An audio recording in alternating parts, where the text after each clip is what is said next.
All right, good evening, everybody. It is Monday, January 11th. It is 6:06 p.m. And we are here for a special Board of Education meeting regarding remote and hybrid learning. Just a reminder that meetings are being broadcast on Channel 99. We are meeting remotely via Zoom, and due to the state of emergency declared by the governor, as a result of the COVID-19 pandemic, and in accordance with the Governor's Emergency Order 12, pursuant to Executive Order 2020-04, this public body is authorized to meet electronically. Please note that there is no physical location to observe and listen contemporaneously to this meeting, which was authorized pursuant to the Governor's Emergency Order. Okay, so this evening, if we could start with the roll call, please, Ms. Bishop.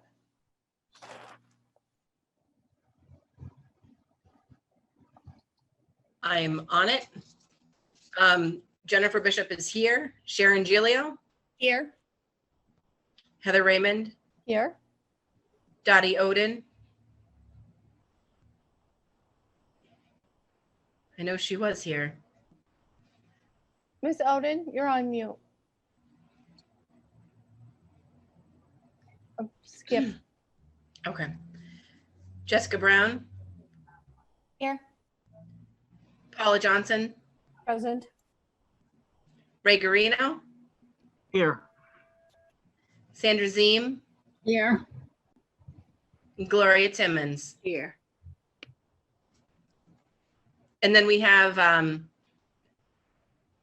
oh, I'm still getting used to this, guys.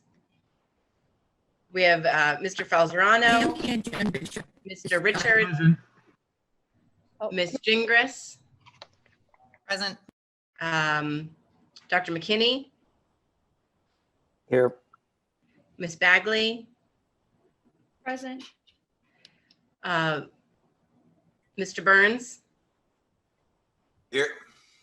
Mr. Donovan, Present. Dr. Mosley, Here. and we have Mr. Rodriguez. Here. And then we have our special guest, Miss Constantino, Hi. Miss Bagley. This was Bagley's here. Bagley. Oh, this. Oh, There's Miss two of Bobby us. Bagley, sorry. There's two of us. Oh, shoot, you guys just, my Guess Who game just totally mixed up.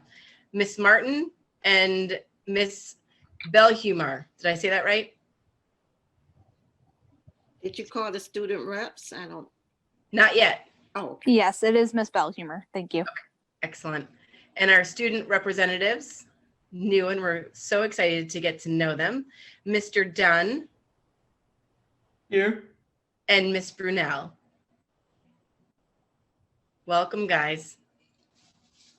Hey, and Ms. Oden did come back. Oh, and I didn't see Mr. Parker. Well, I didn't miss him. I saw you. I just forgot to say you. Sorry. Hi. Did I miss anyone else? Sorry, Mr. Parker. Oh, Ms. sorry, O'Gara. Miss O'Gara. You're here too. I see you. That's good. And did you get Ms. Martin? That's a great question. Dottie, I did come back. Dottie, Miss Oden is here. Okay, I'll check you off. And Thank you. Miss Martin, I see you, but I don't think I heard you. Here. Present. Thank you. Okay, excellent. I think I did that right, guys. Wonderful. Thank you so much, Ms. Bishop. We have a request to begin this evening with the prayer, with the pledge, which I am happy to allow. Usually I go around the circle, but I can't do that. Ms. Johnson, can you lead us in the pledge, please? Absolutely, my pleasure. I pledge allegiance to the flag of the United States of America and to the republic for which it stands, one nation, under God, indivisible, with liberty and justice for all. Thank you. Thank you, Ms. Johnson. And this evening, I would like to do a moment of silence. Unfortunately, we got the news last week that one of our teachers from Fairgrounds, Mr. Mirandos, who'd been a computer teacher there for 15 years, and whose parents also were teachers in this district, passed away unexpectedly after a brief illness. So if everyone could please have a moment of silence for Mr. Mirandos, and our sympathies go out to his family.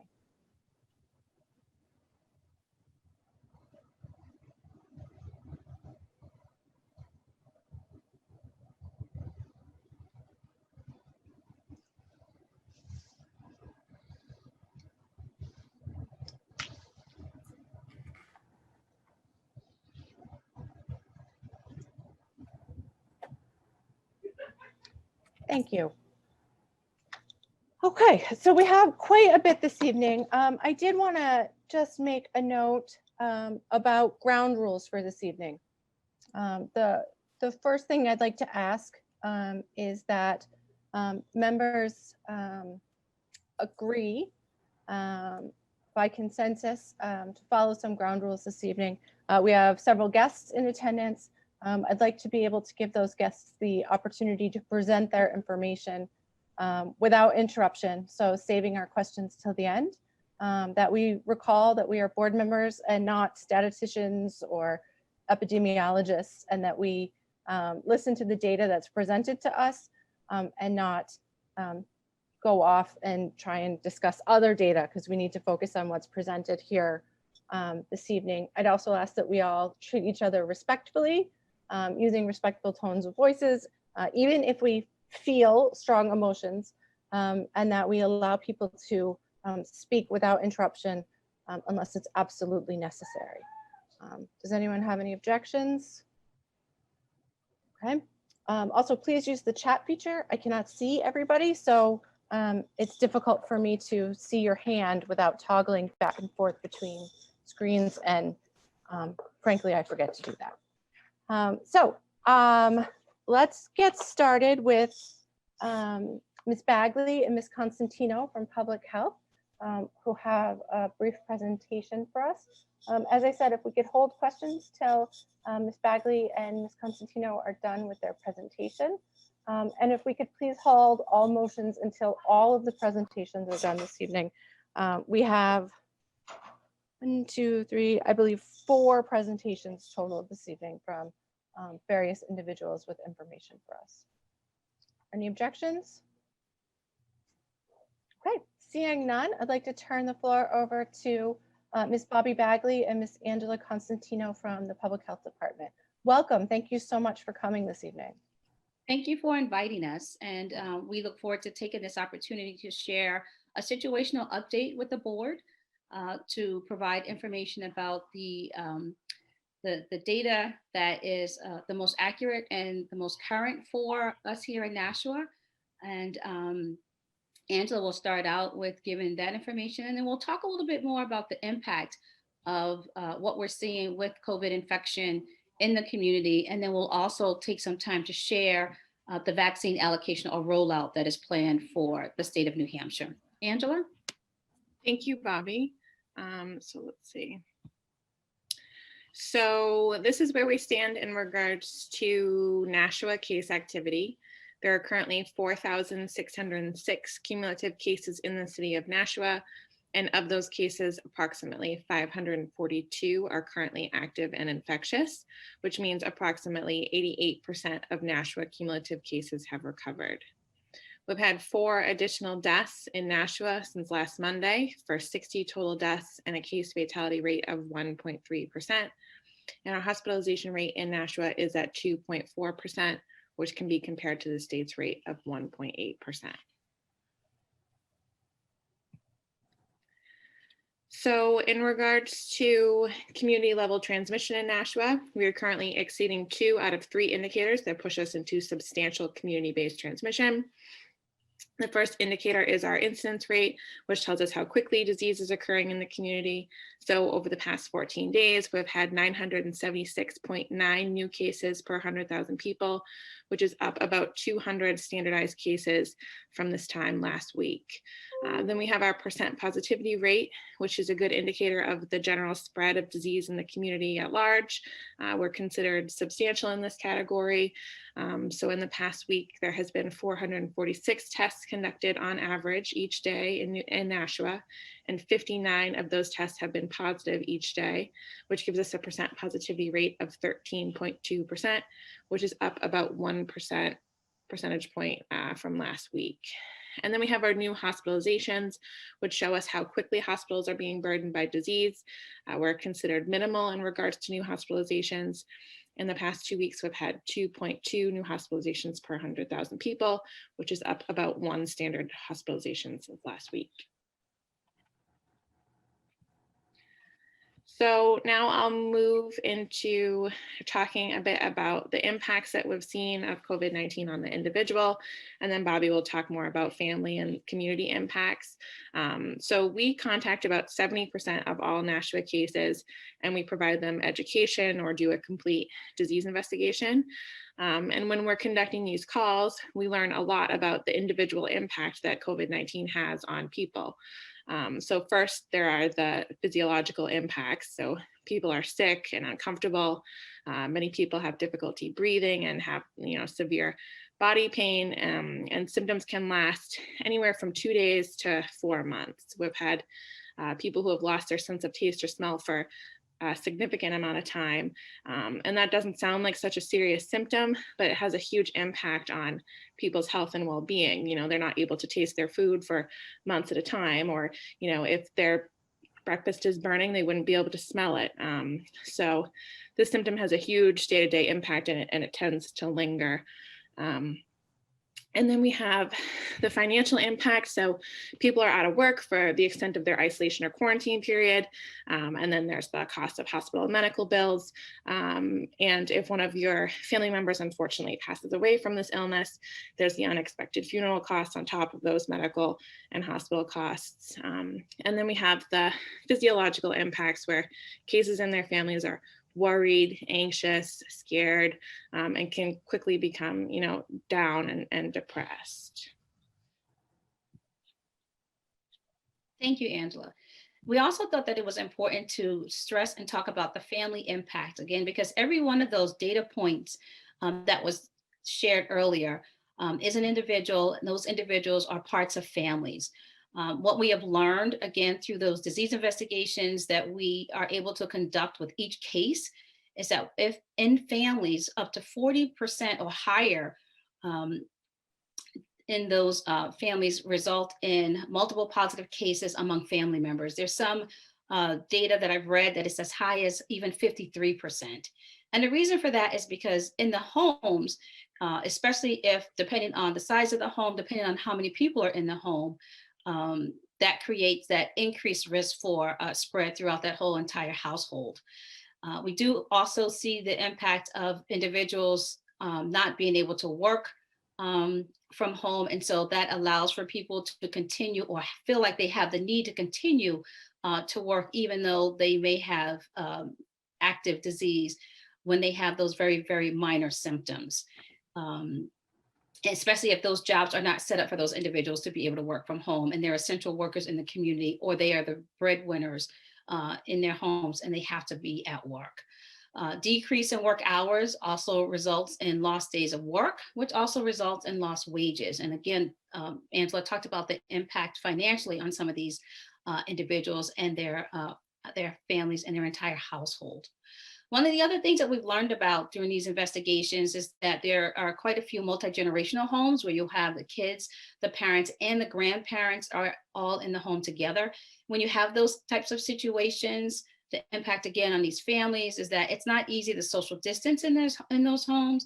And even though parents and family members or adults might be instructed to quarantine, that's also something that's very difficult to do, which again allows for more spread in those households. And then we've also learned of increased risk for spread to infants and to grandparents. And then these become those people in the homes that are at higher risk for disease conditions that could lead to hospitalization or even even death. So there's a huge impact on these families if there's an individual that does become positive. Some of the other research that we've seen and even learning through our own investigations, individuals that come from lower income families actually suffer a greater economic impact. Their ability to get their bills paid is prohibited and challenged greatly. And then we're also learning that folks also have difficulty not having enough food, or they have issues with food insecurity as well. And so these things are very important for us to understand, and why we have such a press on these mitigative measures that we're asking folks to follow. The other impact is the community impact. And so our individuals make up families. Our families are a part of our communities. What we've seen over the past 10 months is COVID-19 can be defined as one of these adverse community events that affects children and that affects their households as well.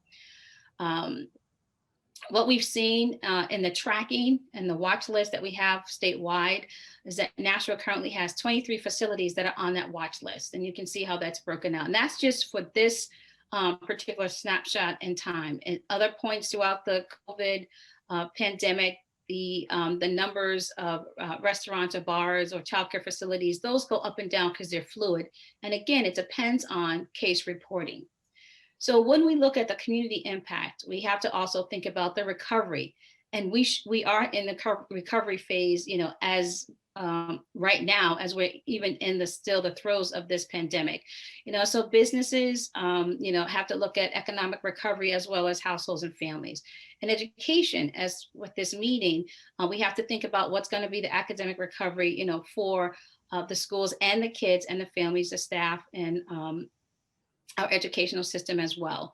And then there's also that physical recovery. And Angela talked about the duration that this virus can have on different people in their recovery period. And it can last for some for a very short period of time, and others it can go on for longer periods of time with fatigue and other symptoms that recur as a result of this. COVID has also stretched, you know, our resources across all of our businesses, all of our nonprofit organizations, and our health department, police, fire. Any and every entity has been stretched as far as our resources go. And yet Nashua continues to be resilient. We continue to work together, which we have to. If we want to see ourselves, you know, over the hump of this, we have to continue working together to continue in our resiliency as a community in our response to this pandemic. We're stronger when we work together to mitigate this disease spread. So we can't think of it as, you know, from an individual perspective alone, because each individual impacts a family, that family impacts a community, those communities impact our businesses, our schools. And so we have to look at how we mitigate all of the things around COVID as a community partnering together. And then lastly, we wanted to talk about the vaccine allocation. So we know that the measures of the social distancing, the masks, people staying at home, making sure that there's frequent cleansing in areas where people gather together. The other measure that we're looking at to slow and stop the spread of this infectious disease, of you know, hospitalization and of deaths, is a vaccine allocation. So our state has rolled out a plan that really focuses on addressing the most vulnerable populations at first. And so we've on here, there's an outline of phase 1, phase 2, and phase 3. And some of you have seen this vaccine allocation, and this is the most updated version of this plan. We have started phase 1A already, which looked at addressing our high-risk healthcare professionals, as well as first responders and others that work in different areas of healthcare, residents and individuals that are staff that are in long-term care facilities. Phase 1B is what we're hoping to roll out within the next couple of weeks. And you can see with the rollout of that phase, it includes individuals that are over the age of 75 years of age, and then any individual that is identified as medically vulnerable, which looks at comorbidities of 2 or more health conditions that would allow or create a situation for that person to be at greater risk for either hospitalization or death. So we're about to roll into including those individuals in the vaccine rollout. Residents and staff of facilities that have individuals with intellectual or development disabilities are also included in this phase, as well as correctional officers that are working in correctional facilities, again, because we've seen an increase in the number of cases in those facilities. And then first responders and healthcare workers that were not vaccinated in the first phase. And so you can see the timeline here from December through March. And then when we get to phase 2, that'll allow for us to look at individuals that are between 65 and 74. The school K through 12 is also included in there with childcare staff. And in phase 2B will include individuals that are 50 to 64 years of age. And then phase 3 will roll out into the medically vulnerable, as well as everyone else that did not fit into any one of these other categories. And so we're looking at between now and May, getting as many people vaccinated that want to be vaccinated with the vaccine allocation that we have for our region right here, in Nashua. And this is, again, the statewide plan, but this is what our expectation is over the next several months.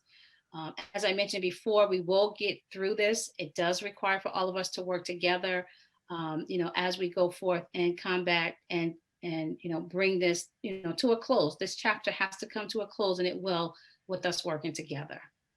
Thank you.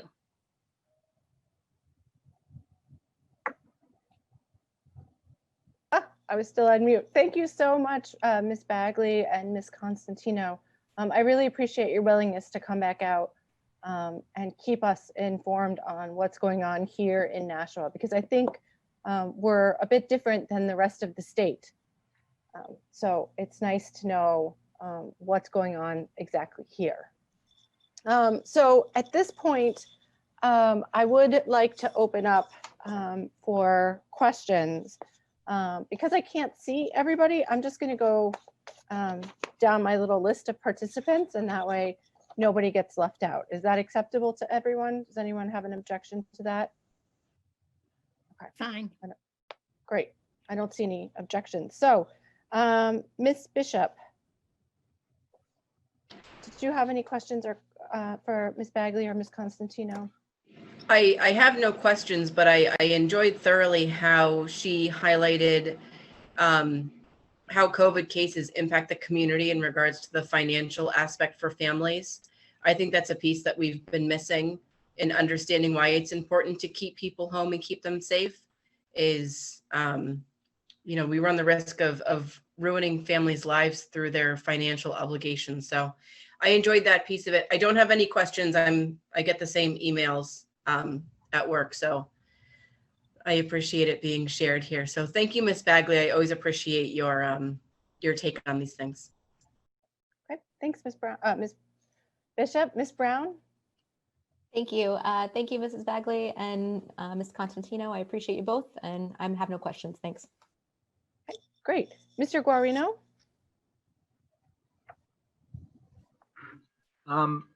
I don't really have any questions or comments except to thank Ms. Bagley and Ms. Constantino for their hard work and what they've brought to us today and what they have brought to us in the past for their input.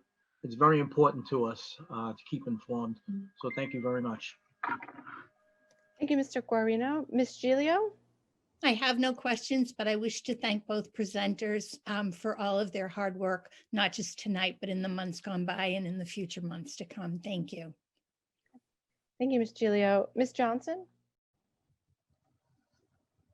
I want to thank both of them for coming tonight, but I do have questions. Thank you.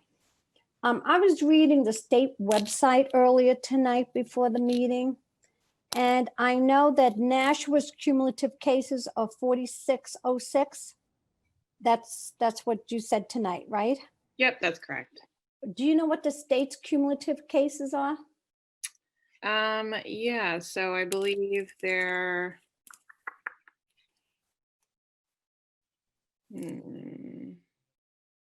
I just want to make sure I wrote down the right amount. Just give us a second. We'll pull that up. We had to do a presentation this morning to our joint partners, so we do have that information. Yeah, 51,600 cumulative cases in New Hampshire, 6,454 of which are currently active. Okay. And you said that, let me see. I'm trying to catch my notes. Unfortunately, we've had about 60 deaths in the city here. Unfortunately, we had 869 in the state. Most of these deaths were nursing home deaths. Am I correct? I can't confirm that. Bobby, do you know anything? Of our 60 deaths, yes, the majority have been in our individuals in our long-term care facilities. The Okay, majority have been. It's sad. It's sad. It's very sad. Very sad. Okay, on the immunizations, I mean, there's not going to be any mandates to immunize, so students would be able to come to school if they're not immunized, right? At this current time, there is no mandate for anyone to be vaccinated with a COVID vaccine. Because we don't have that with the flu shot. Because the reason I'm asking all these questions, because I read something earlier today that I found was very interesting. I happened to run into the mayor at the Whole Foods at 9 o'clock this morning. I was really surprised. I thought he would be in City Hall, but he was at Whole Foods like I was shopping this morning. And I happened to mention this to him. This has to do with the flu. If you have a mild cold, and it says, just because you have mild symptoms doesn't mean the virus isn't mild. And that's not where I want it to go. How contagious, that's what. For influenza, it's 1 day before symptoms and 5 to 7 days after onset of symptoms. So wouldn't you say, if it's a day before the symptoms, wouldn't you say that people don't know that they're sick, they're asymptomatic? Am I correct? Asymptomatic, you don't know you're sick? Just like we're talking about with COVID. Okay, so the flu basically has the same thing as COVID, and COVID has basically the same thing as the flu. If you don't know you're sick, you're asymptomatic. So because I'm just asking all these questions, because I know everything I read, and people say, is she fact checking? I go to many sites, CDC, all over, kids, students, and CDC said students are not spreaders. They do not spread COVID. And if that's the case, if kids are very mild spreaders, the flu with kids seem worse than COVID, because I always remember my kids in school and kids now, when we had flu before COVID, we'd hear how sick everybody was in school, the teachers, the students, and we never closed down. So if kids are not super spreaders, then why aren't we letting them back in school? They're not super spreaders. We're putting masks on people. We're social distancing. We just had a young man, a 7th grader, commit suicide. I believe it was either New Boston or where. I mean, we have to consider these kids. They must have this socialization, and that's what we're forgetting here. So this is what I am saying to everybody here, and this is why I keep coming up with the facts. I might be boring some people, but at least I'm trying to find an answer to this, so we can try to get these kids come to some type of consensus, whether remote them or put them back into school full time, because they're not super spreaders. And it's a sad thing. Last year we didn't know about COVID, but this year we know about COVID, a year later almost. And we have to stop scaring everybody, because these kids are the ones that don't know what people look like without a mask on, and they're not in the classroom learning. So I'm just imploring upon everybody to please think about these children for a change. Thank you. Yes, Ms. Bagley. Yeah, so just in response to, kids not being able to spread this infection, they actually can. Anyone that carries this virus can spread the virus, and it can be spread from individuals that are asymptomatic, meaning they don't have signs and symptoms of the illness. What has been seen across the country with the schools, and the reason why some schools in some states have had in-class allowed for in-class activities, is because in the schools you do have the opportunity to put more things in place, right? You can put in place the social distancing, you can put in place, the mask wearing, but those measures are the things that you would have in the community to stop the spread anywhere. What we've seen in our investigations is that When our kids in Nashua have gotten the virus, it wasn't necessarily in the school setting. We have a huge, substantial amount of virus that spread in the community, and it's been during activities that have occurred outside of their homes. It could be weddings or funerals that they've gone to. It could have been other events, sporting events that they've gone to. But once folks do get this virus in their homes, there is an increase of up to 40 to 53% of that entire household being infected. And we've seen this disease in babies. We've seen it in babies as young as 2 weeks old, and we've seen it in kids across all the age spectrums. So they may not be super spreaders because they're not in a situation where they can have a super spreader event as of yet, but we have seen it spread very readily from kids to parents, parents to kids, from student to student. We have seen that. We just haven't seen that in our schools because we haven't had the opportunity for that to happen in our schools as of yet. May I just ask another question, please, while I have just a very quick question? Yeah, 1 second though. I just want to mention our condolences to the family of that poor student who passed. I believe it was Amherst or Mount Vernon. But I would like to ask everybody to refrain from using that tragic situation in an argument because nobody knows the details there, and we want to be respectful of that family's grief. I just want to ask this one question. You're talking about spreading in the home. But if you're coming down with the flu and you don't have any symptoms, you can spread the flu just as readily as you can spread COVID. Am I correct here? Thank you. I appreciate your honest, professional answer. Thank you very much. Okay, thank you. And just for the record, because the camera doesn't always go to everybody, Ms. Bagley did nod. So thank you, Ms. Bagley, for that. Okay, I lost my place. You think I would know since it's alphabetical. Ms. Oden?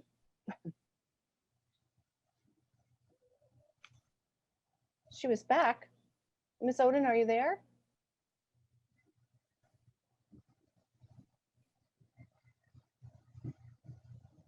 Okay, we can't hear you if you are talking. So I'm going to skip you and come back. Ms. Timmons? Thank you. Thank you guys for giving us that presentation. It was wonderful. I do have a question. My question is, what's the time frame for teachers to get the vaccination? They may be in 1B, but what is the time frame?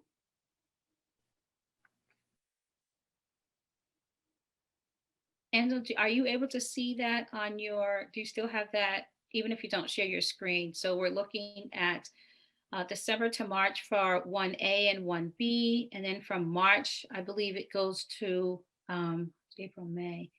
Once it starts, it's continual. So once that phase is open, then that March to May.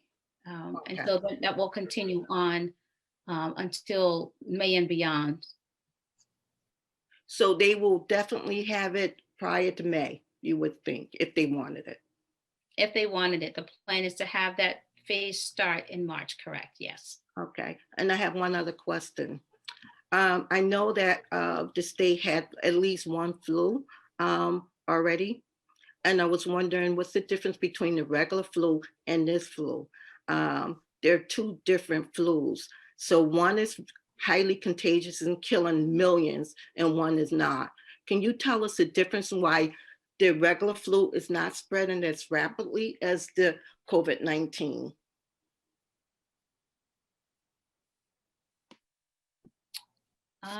So when you say the regular flu and like the yearly flu that we normally have, we have a yearly flu. I get a yearly flu shot. Right. And that flu is not as contagious as the COVID-19. Oh, okay. All right. Can you clarify that? Maybe you can tell the public that there's a difference between the regular flu that normally we have every year versus the COVID-19, because the COVID-19 is killing millions and the regular flu is not. So can you kind of give us some type of feedback on the difference between the two? All right. So they're not two flus. So influenza is influenza Influenza A and B, that's the flu. And COVID vaccine is a SARS-CoV. That's a totally different virus. It is not the flu. So we're dealing with two totally different viruses when we're talking about these respiratory illnesses. With COVID, again, it's a novel virus. It's new. It is highly contagious. From what we've seen from the start in March, even till now, it's mutated, and so it's much more infectious. We've seen the high number of deaths, and Angela, you can join in at any time. We've seen the high number of deaths with this because of how this virus affects the body and the different organ systems, from our respiratory, gastrointestinal, our cardiovascular system. You're seeing this virus impact the human body much different than influenza A and B actually do. With COVID, it's also one of these viruses right now where we're just getting the vaccine. So we've seen a lot of protection with influenza because we have a vaccine. And so once the vaccine rolls out and we are getting that herd immunity that we have right now through flu vaccinations, we'll see a difference with this pandemic. Angela? Yeah, so just to speak to the bit about the infectiousness, so we use something called the R0, or the reproductive number, to determine the infectiousness of a communicable disease.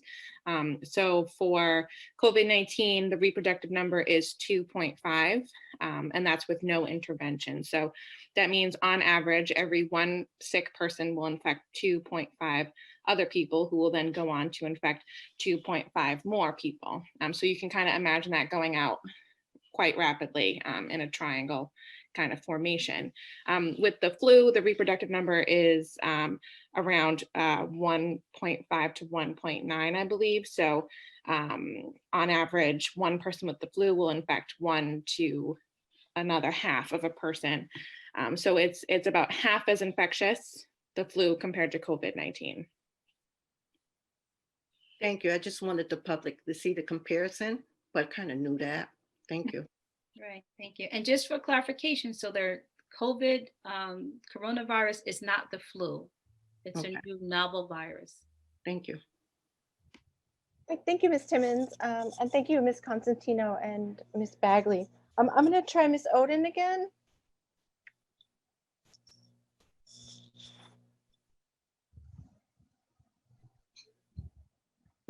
She thought she was fixed, but I can't hear her. So perhaps if she logs on and logs off and logs back on, that might be helpful.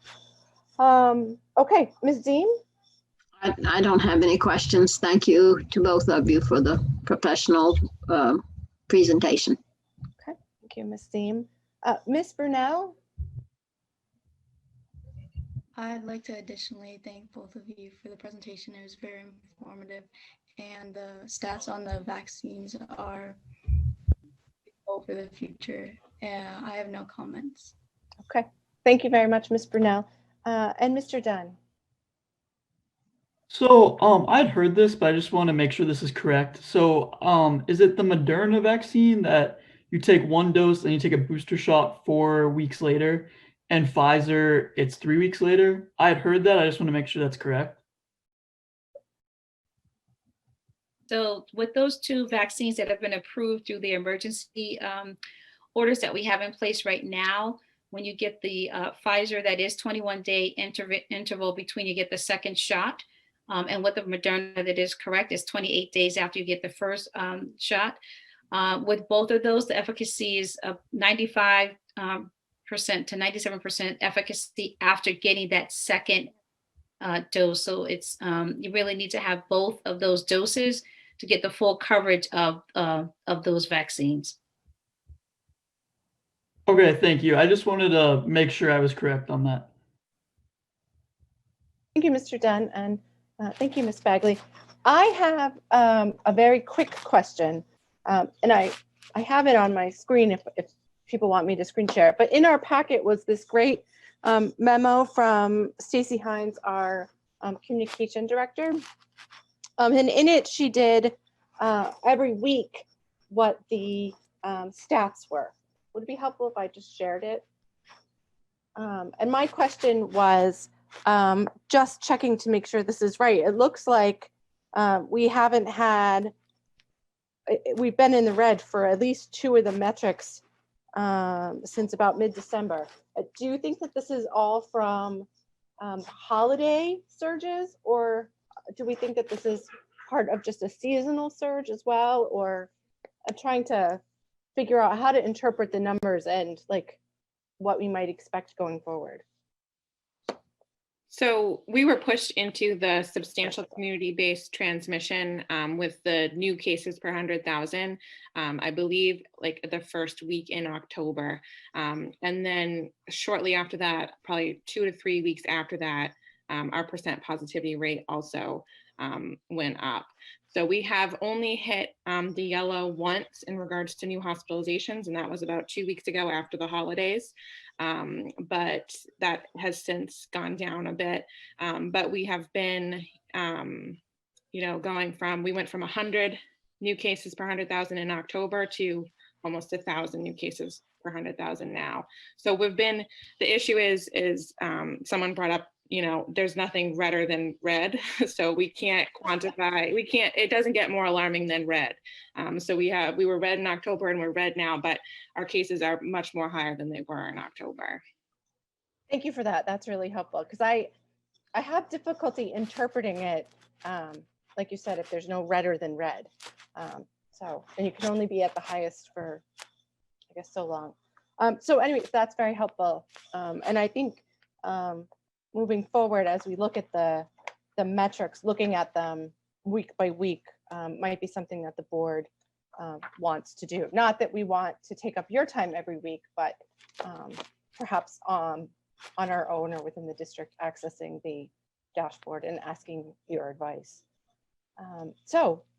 Did I miss anybody with questions for Ms. Bagley or Ms. Constantino? I don't see anybody. Ms. Oden sent me a message saying that she's still having her audio troubles. She can hear us, but she's not able to speak. So she offers her thanks as well. I believe you guys have a time commitment, so I don't want to keep you. But thank you so much for the work that you're doing. I know that the contact tracing is taking up quite a bit of time, but I appreciate it. And we just want to thank you, and the board for allowing for us to come share this information, to keep you updated on the situation in Nashua, because it is really important for us to pay attention to those metrics. As we mentioned in the presentation, the case starts with an individual, but then that individual's family is impacted. Our communities are impacted as well. We see a financial impact, we see an emotional impact, we see a physical impact with this virus. What we can do all together, is work to continue with all the mitigative measures as much as we can to slow the spread of this infection down by increasing, again, social distancing, mask wearing, and doing all those things until we can get as much vaccination in the arms of those in our communities that want it, to create that that herd immunity that's needed so that we can start to see these numbers start to go down. Angela mentioned the increase in October. We had a huge spike in November, and for the month of December that even doubled. And that was because of the change in the seasons. Ms. Raymond, you'd asked about that. And it also was it because of the holidays, because of the gathering together. And so we're hoping, that we'll see that we're coming up over the hill, and hopefully we'll see that downward turn start to come into play over these next several months. Thank you for the opportunity to be here, and thank you for listening. Thank you. I'm on mute. Thank you so much. Enjoy the rest of your evening. Okay, it's come to my attention that some people have called in. We have, as part of the remote hybrid learning presentation, I believe that we still have an athletics update, a staffing update, and a special education update.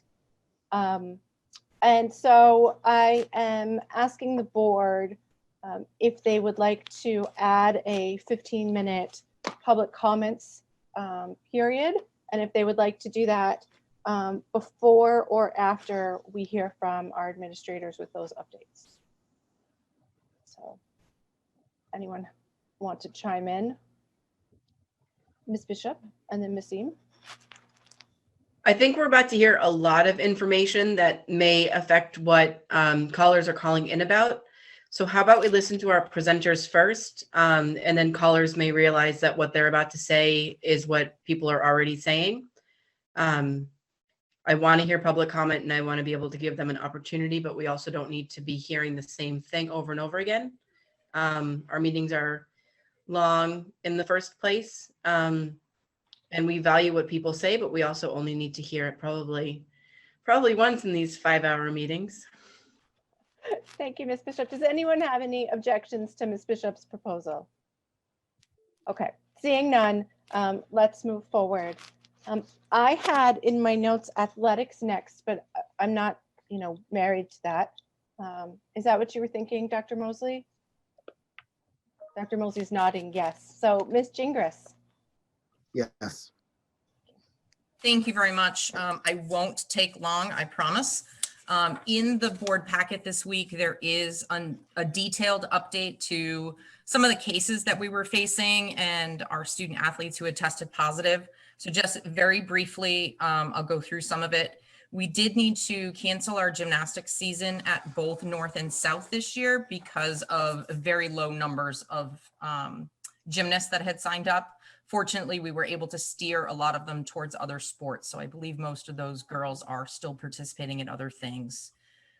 As was mentioned in November, the indoor track season has been canceled as we expected because there are no indoor track facilities that would host a meet. So our coaches and our student athletes are doing workouts and preparing themselves for the spring season.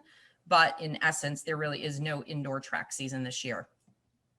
Our unified basketball program, for those of you who are not familiar with our unified sports program, that pairs regular education students with students who are intellectually disadvantaged.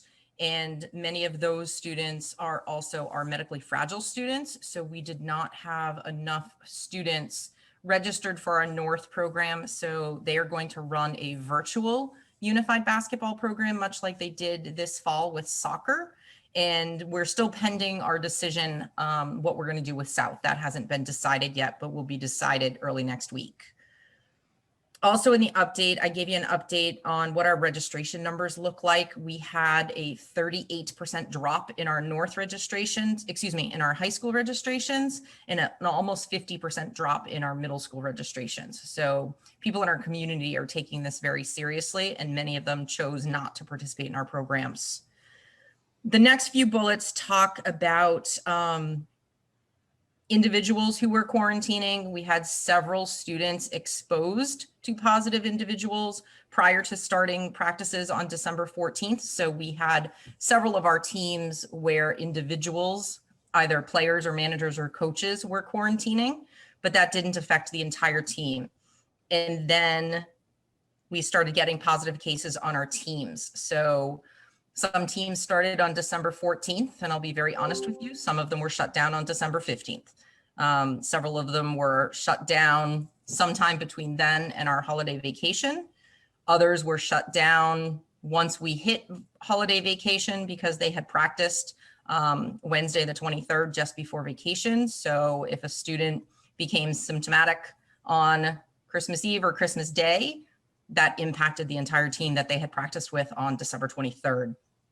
Fortunately, we did shut down all of our programs over the holiday vacation this year, which I strongly believe helped us stop some of the spread and stopped us from having to quarantine more teams because the teams weren't together.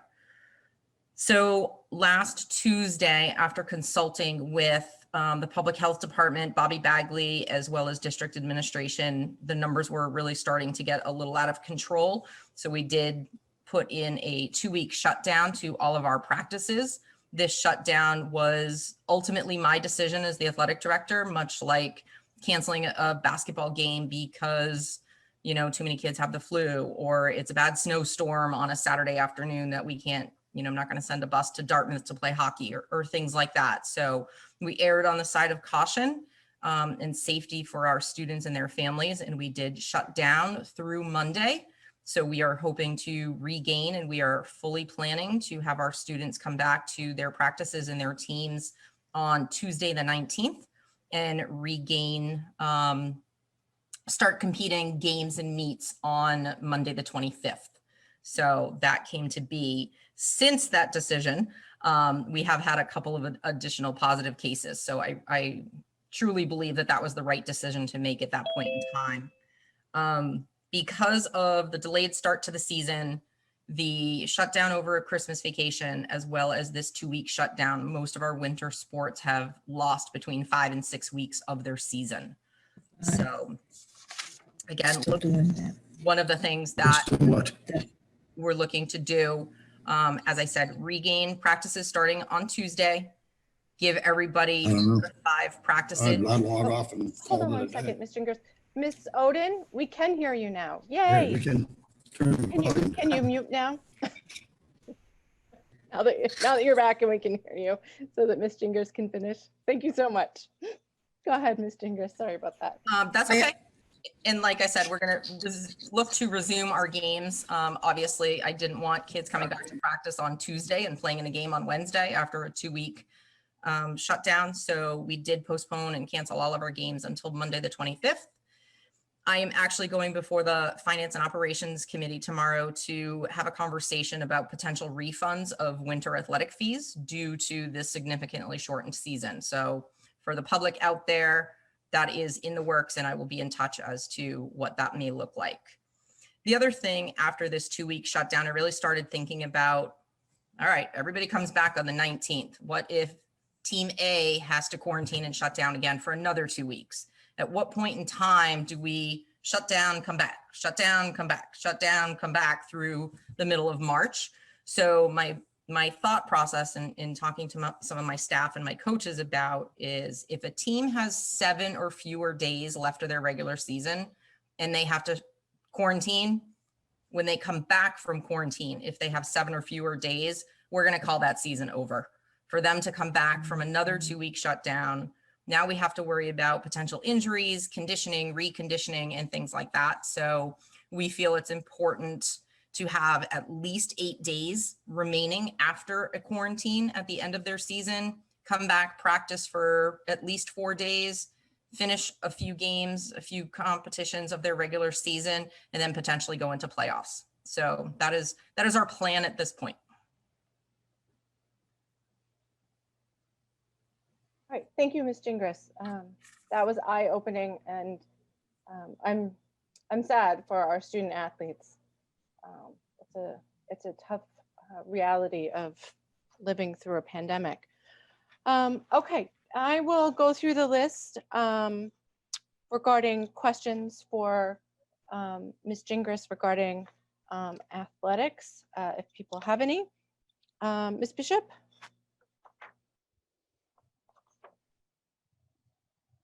Thank you again for the update. I actually have no questions. I like your plan.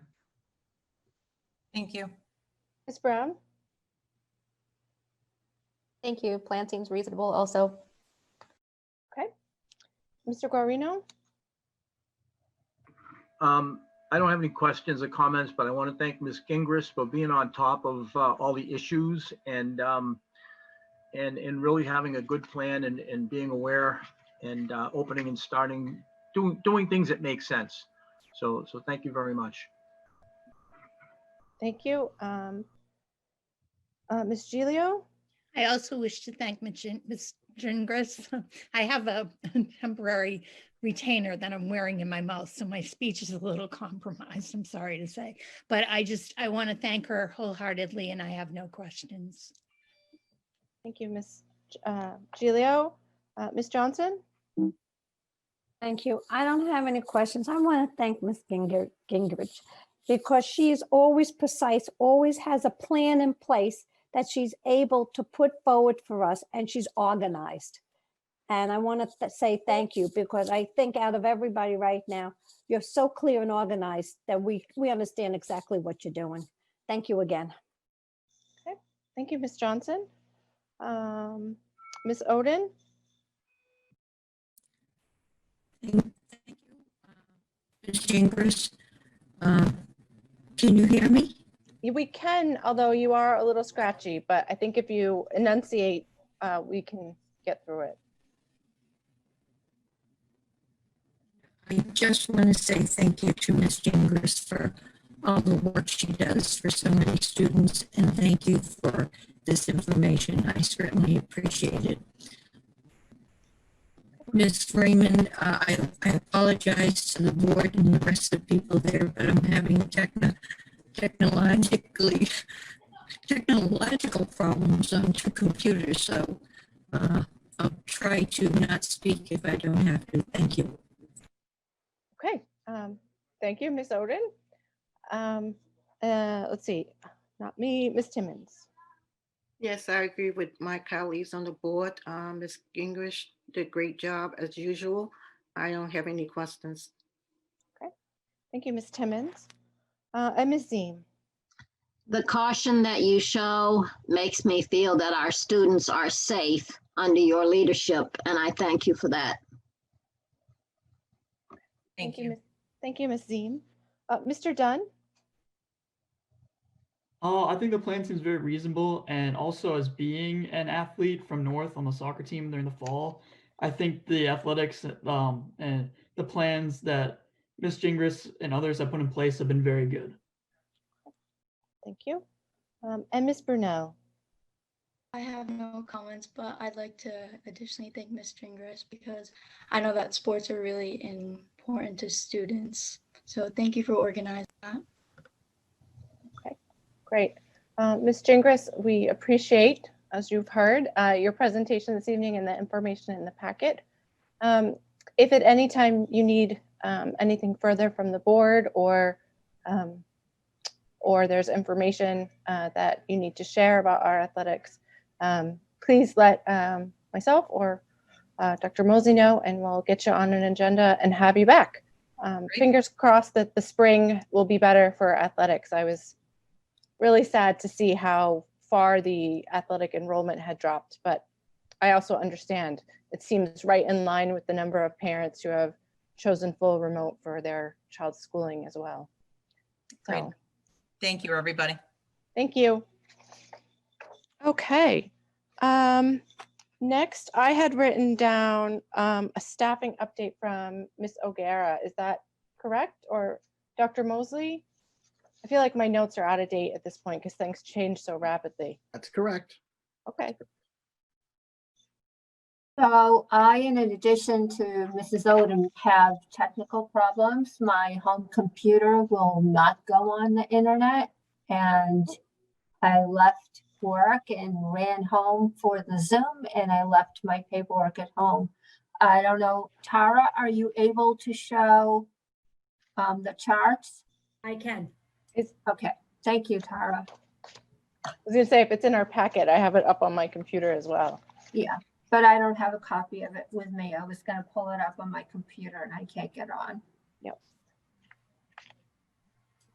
Just give me a quick second to switch over and.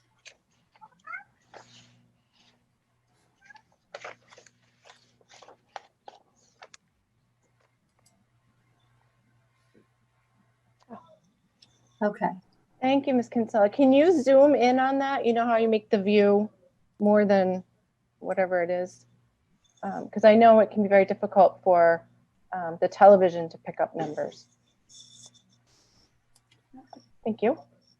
So you will notice on the EFMLEA, the numbers have gone down. The reason the numbers have gone down is that EFMLEA, just like FMLA, is only for 12 weeks. So the teachers and paraeducators who took EFMLEA, most of them have completed the 12 weeks. So the numbers that you are looking at are requests for second semester, mostly at the secondary level. And I think there is one person still left who's finishing up their 12 weeks at the elementary. And yeah, so that's why the numbers are so low on EFMLEA. The same thing with FMLA. Teachers come on and off of FMLA. The number that is really shooting up is the ADA number. I can't scroll down to see the total number, but it's a total of 91 in all told between FMLA, EFMLA, it's 185. So, and the sub situation changes on EFMLA and FMLA as when the person comes back, that sub goes. New people have FMLA and EFMLA. It's a fluid process, whereas the ADA, you would have it for the rest of the pandemic. And then we would post a long-term sub. So the numbers have gone up for the ADA. Do you have the other one, Tara? With the postings? So it's cut off on my screen, but if you look to the far right, you can see that our applicant counts are very low. And sometimes it's the same typically when a person applies for jobs, they don't just apply for that one job, they apply for other jobs that are in the, areas that they're interested in. But, you can see most of the numbers are very low. So we're having a hard time finding those long-term subs. And don't forget, we posted these positions in the beginning, and so and then secondary went remote, and then we pushed it up and opened it up again. So that's why you see the time to fill with the high school teaching and the middle school, because the secondary level was remote for a while. Does anybody have any questions? Thank you, Ms. O'Gara. I'm confused about of the 185 teachers that are out on ADA, EFMLA, and FMLA. How many of those can teach remotely versus how many of them are just out completely? So on the FMLA, you're out completely. In some cases, right, the doctor allows you to work remotely, but FMLA is a leave, and so is EFMLA. Okay. The ADA is not a leave, it's an accommodation. And the numbers that are showing are only those teachers that are working remotely. Because we do have teachers with other accommodations, like more PPE or the masks that are see-through because they might have hearing loss. Yep. So we have others, but that number primarily, I think it's 91. Yep. Yeah, that's working remotely. Okay, thank you. And the increases from the secondary level coming up, we're going hybrid whenever we decide. Right. And I see on the chart of open positions that it's the specialties like special education and math and science that don't really have any applicants. The one that has a lot is like the kindergarten paras. Everybody wants to be kindergarten para, Yep. There's a couple like that. You're like, oh, look, everybody wants that job. But for the most part, we don't have a lot of applicants. Okay. So anybody out there watching, go to our website so that you can apply for some of these jobs. Okay. I'm going to go around again. Ms. Brown, do you have any questions? My biggest question would be, what are we doing to try to attack our substitute deficit? Are we doing any extra advertising? I mean, my assumption is probably a lot of these jobs aren't going filled because the people who might fill them are probably at home with their children working on remote learning. So it's kind of a cycle there that we're not going to get any applicants until the kids go back to school, and we don't need them to start working until the kids back to school. So I think that's probably an issue. But also, what are we doing to really attack this problem from our HR department? So we have exhausted all our avenues to finding. We are on for SPED. We have a special SPED site. We are on School Spring, which is the Massachusetts version of our Ed Jobs in New Hampshire. We are on Ed Jobs. Every single posting goes through Indeed. It goes through K-12 job spot. So we have really exhausted. Newspapers don't work anymore. As far as the subs and these critical shortage areas, we were already down for the count before the pandemic occurred, and that just made it worse. We also are on the college university system. So we have colleges and universities, and we post on, it's called Handshake. It goes out to all those colleges and universities. So every single avenue that we find, we advertise on, but it's really that we have no applicants.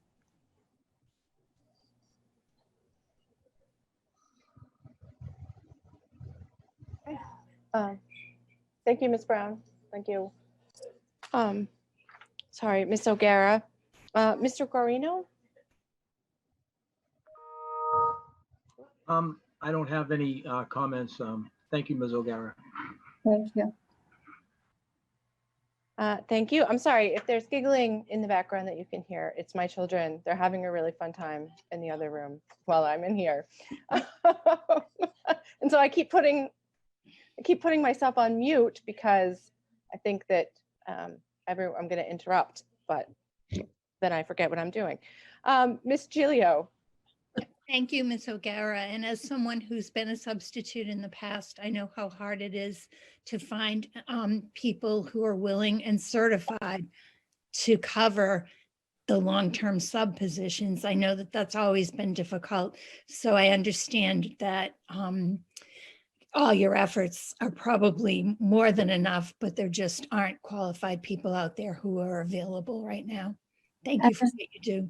Yeah, and there's also people out there just, you know, that don't want to come in person into a pandemic, into a school. Yep. Thank you. Thank you. Thank you, Ms. Giglio. Ms. Johnson?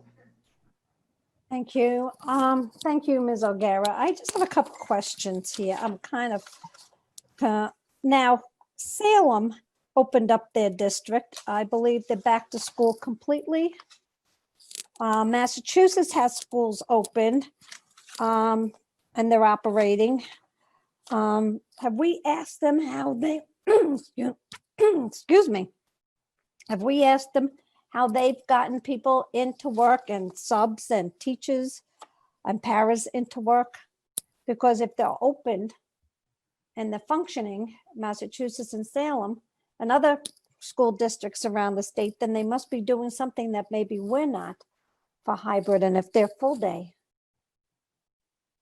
Well, I haven't asked around on how they're doing it. They have the ADA available to them so that they have teachers who are at risk for COVID.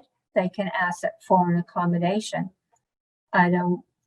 They're open, they're fully open, aren't they, Mrs. Johnson? Yeah, they are. They are. And that's why I'm kind of wondering, because, and I'm just kind of taking notes on a lot of this. I've got paper spread everywhere on notes. And then I was reading about on one of the emails earlier today that the person who sent the email, he said he's a teacher in another district. And he said the reason they were able to be successful is because they developed a plan. And we never really had a plan that I feel, comprehensive plan on how we were going to work this out. So, you know, it's like we're jumping through a hoop and we can't find people because we didn't set up a plan on how we were going to work this out to go hybrid and remote, or how to open up to make sure we have people, teachers, paras, the staff that we need. And if Salem is doing it, and I showed this a while ago, they did this on July 9th, 2020. They had the whole plan in place here. So they were ahead of the game, and they, you know, there's stipulations in here, but if they're able to be in there in 81 other districts in the state, how are they working? If they, I'm sure FMLA, EFMLA, and ADA, somehow they've been able to find people, you know, I don't want to say people, but staff to be in the school with the kids. So maybe we should be talking with other districts, talking with the State Department of Education, finding out from them what they found the other districts are doing, so we can maybe move this along. So we can hopefully get a plan in place to start getting our students back to school, whether it's February, March, April, you still have to have the plan in place to have staff in place for our students to be there. So I'm just throwing that out.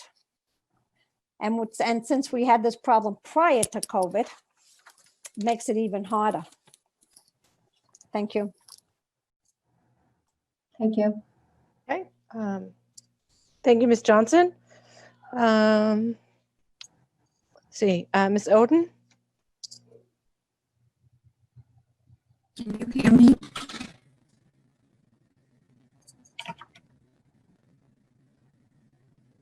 Can you hear me? Yes, go ahead, Ms. Oden. Okay, thank you.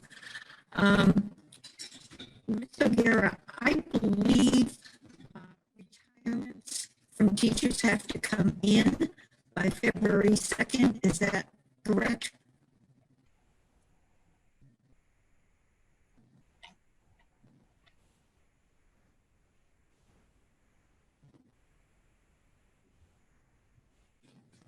I can't hear anyone. Ms. O'Gara, did you hear Ms. Oden's question? No. Okay, Ms. Oden, I missed part of it. You asked if teachers had to go in. February. I believe she asked if by February 1st, all retired teachers had to submit their letters. Is that? Yes. Yes, they do. Thank you. How many do we usually have? We usually have 20 to 25. I'm hearing from the NTU that they're expecting more. Some of that might be because of the change in the severance payment for next year. Or I'm also hearing that some people are just, after this year, this pandemic, it's been so trying on them, they just want to retire now. So our staffing problems could get worse. Of course. More challenging. Yes. But if the pandemic is over by next school year, that would lift off some of the problem. Because we were able to fill most of our positions for this year in the beginnings. So another factor in finding these long-term subs is that it's in the middle of a school year. You know, when we're changing from one school year to another, we have new graduates, we have people changing districts. And we filled most of them. We didn't fill, I think, several special ed ones, but for the most part, we were okay to start the school year.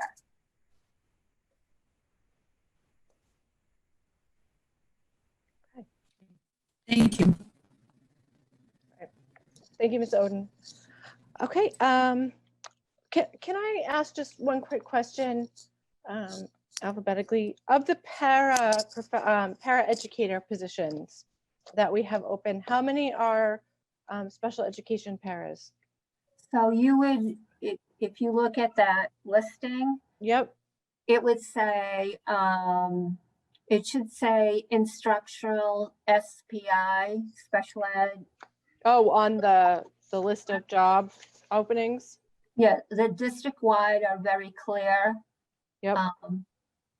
And then most of the instructional parents that are open are special ed. So there's special ed instruction, and then there is district-wide. If that's intensive needs, medical involved students. Okay, thank you. Welcome. Ms. Timmons? Thank you, Ms. O'Gara. No questions. Thank you. Ms. Ziem? I would just like to say to the public that last week on Thursday and Friday, we had absolutely wonderful presentations by the middle school leadership teams, as well as the leadership team at Nashua High Schools. And they shared their concerns about this staff shortage. I hope that if you didn't have the opportunity to view that, I know they are showing it over and over. I've seen it several times on the public channel. And I have to say, if you watch that, it would give you a deep understanding for the legitimacy of their concerns. They were saying that even if you have small classes, if you end up with 3 to 5 classes that are uncovered by a teacher, are you even going to have a room large enough to put those kids with one person as leading the class and still have the social distancing? And if you think about it, I don't know, I would just encourage you to go back and look at that and hear from these teachers who I was very impressed. I'm always impressed with the professionalism of our teachers and the commitment they make to our children, many times at the sacrifice of their own children. And in this particular case, it was, it certainly increased my concern for the staffing shortage. And so the numbers are great, and it's a legitimate concern. Thank you. Thank you, Ms. Ziem. The link to that video presentation is on our website too. If you go right to the website, there's like a pop-up box and the link is right in it. So that was pretty cool. That's a great tip. Yep. Mr. McLean from ETV just sent us a chat saying that it's also on YouTube at the ETV channel. So yay. Yes. Okay. Ms. Bishop, thank you for waiting. I know, I'm not used to being last. I've always been the front of the classroom, first one in. Just kidding. So I'm not actually, but I'll get used to it. My question is, I'm wondering, and this is kind of a crystal ball question, which I'm sure nobody has a real answer for, but I'm wondering if we knew what the future of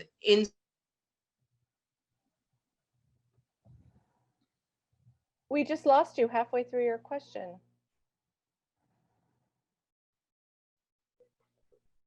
Okay. So I'll go to Ms. Brunel and then. Hold on. Oh, she's back. Am I back? You are back. I turned my camera off, which always makes it easier to listen to me. Can you hear me now? Yes. So I'm wondering if we know what the teachers who are applying for substitute positions are going into, whether it's in school or remote, if people knew what they were walking into, if they would be more willing to apply for a job. It's on the posting. It says in person for the long-term subs. They all say in person. Are we missing anybody for remote?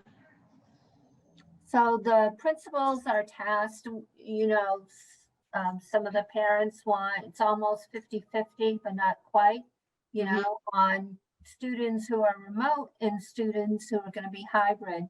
So the principals, there's no time frame for somebody to submit their ADA.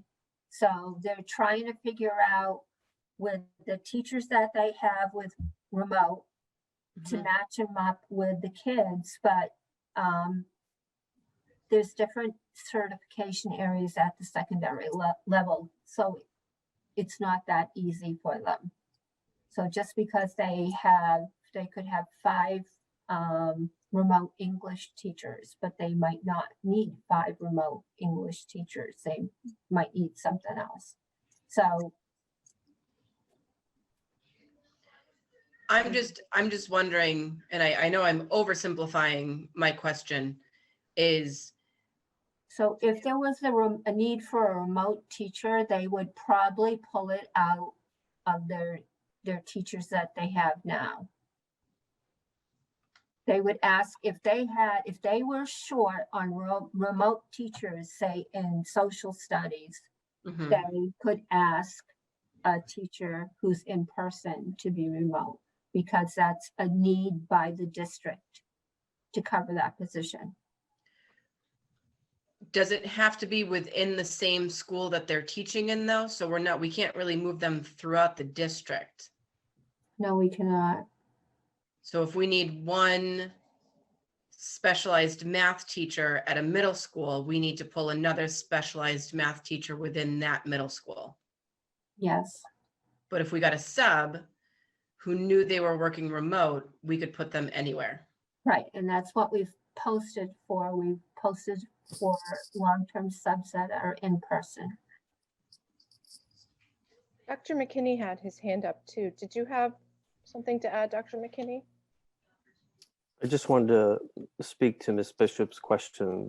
I think we've all experienced a substitute teacher. I've done that job. It's challenging to come in for a day and, keep track of X number of kids, but then to do that during a pandemic for $60 some a day, there's not a lot of people coming up for that job. We tried to be creative this year and have permanent building subs. At the elementary level, we still have 8 vacancies we haven't filled. And of the 4 that we've hired, 2 of them are in quarantine with COVID exposure. So it really limits our workforce. We have over 25 lunch monitor openings, about 30 para openings. We still have maternity leaves coming. We have district-wide paras that are challenged by working in person. So we're trying to get creative, but we do need to generate applications. Unfortunately, during the best of times, I've been a lunch monitor. It's not really a lot of fun keeping track of kids for 40 minutes for 2 hours a day during good times, but now to do it with everything else, people aren't comfortable coming in and supervising lunch. So I do think, to your point, when we come to a place where we have a kind of some consistency in the vaccine, hopefully we can recruit more people to come in and give us a hand and do more things outside that might make people more comfortable. Yeah. Hope that's helpful. And I think that's kind of what I was leaning towards is with more stability, do we have more ability? I would say so. Okay, that was all I had. Thank you. Thanks, Ms. Bishop. Ms. Brunel, did you have any questions on the topic of staffing? But thank you for the data, Ms. Okara. Oh, your audio is very spotty, but I think she said, thank you for the data, Ms. O'Gara. You're welcome. Oh, she's nodding. Okay. And Mr. Dunn? I just want to say this is very clear and very helpful. And I did want to ask that, so these job postings in the last 2 pages of the packet, are these the only postings that we have up right now? Because the numbers here seemed less than the numbers up above.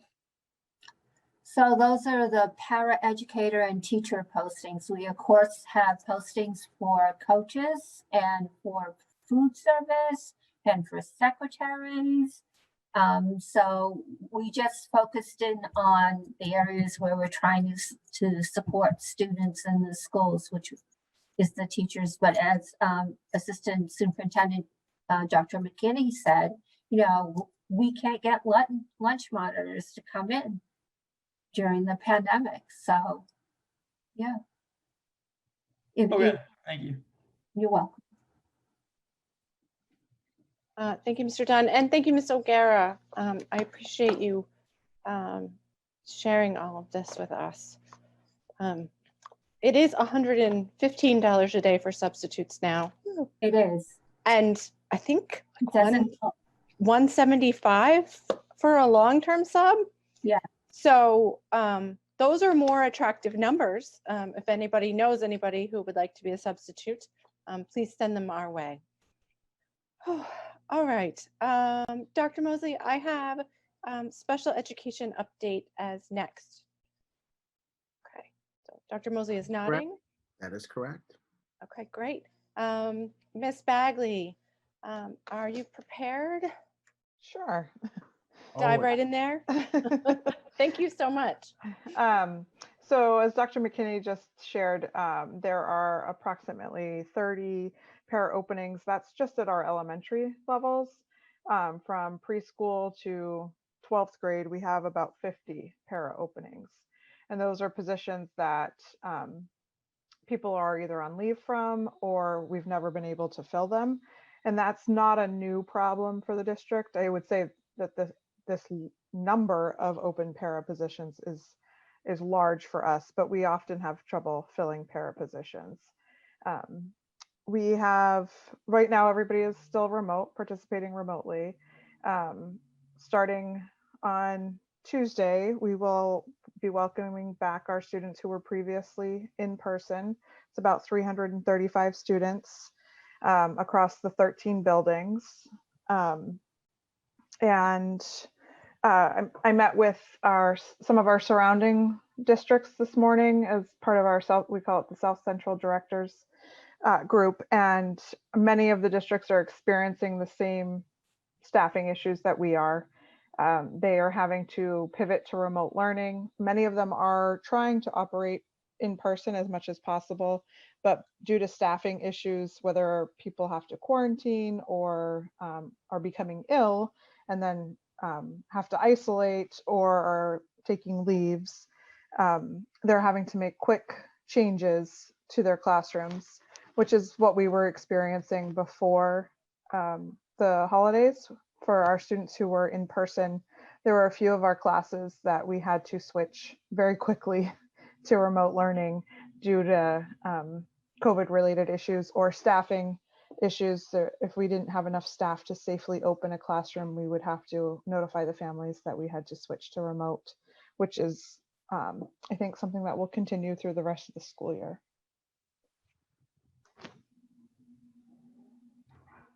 That was very concise. Thank you. You're welcome. I know from our conversations planning for this meeting that it has been a struggle for your department, and everybody there is working an excessive number of hours to try and make this right for everybody. And I sincerely appreciate all of that. So we'll open it up to questions regarding special education. Mr. Guarino? I don't have any questions or comments. Okay. Ms. Gilio? No questions, but thank you, Ms. Bagley. Ms. Johnson? Thank you, Ms. Bagley. So if you have a student and you don't have any paras and they have an IEP that's one-to-one in the classroom, what are we doing? I'm sorry. No teachers, no paras to work with them. We're having to pivot to remote learning for those students, those classrooms. And are we having any problems with parents as far as being upset? No one-to-one. Are we meeting really the demands of the IEPs 504 plans?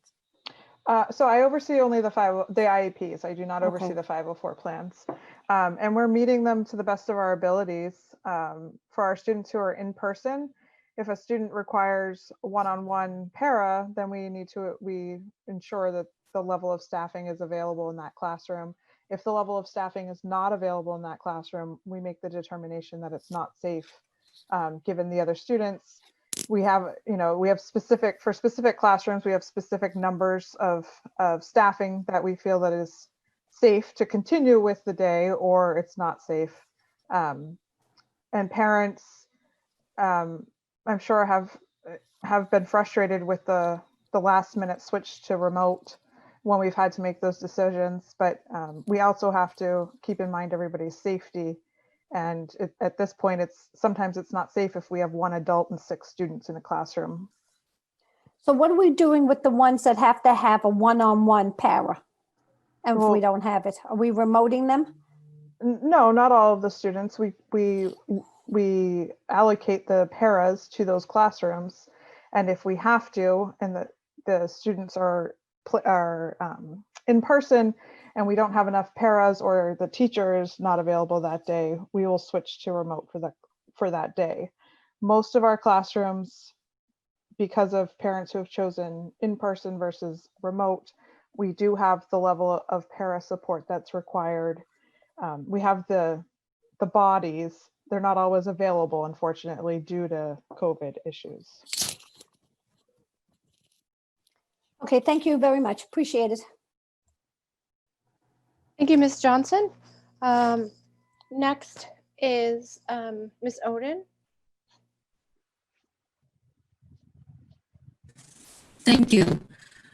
Ms. Bagley, we have gotten a lot of emails from special ed parents about them being in school.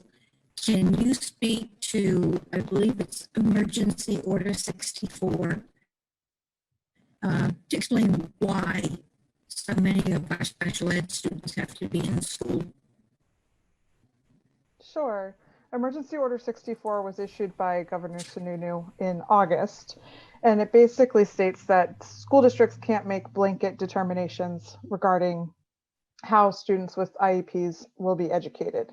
So each student with an IEP, their teams need to make the determination as to what level of in-person services the child may need in order to receive what we call FAPE, free appropriate public education.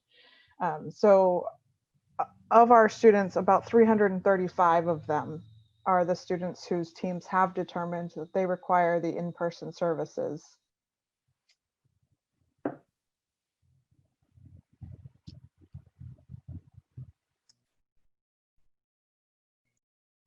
Ms. Oden, does that answer your question? Do you have any others?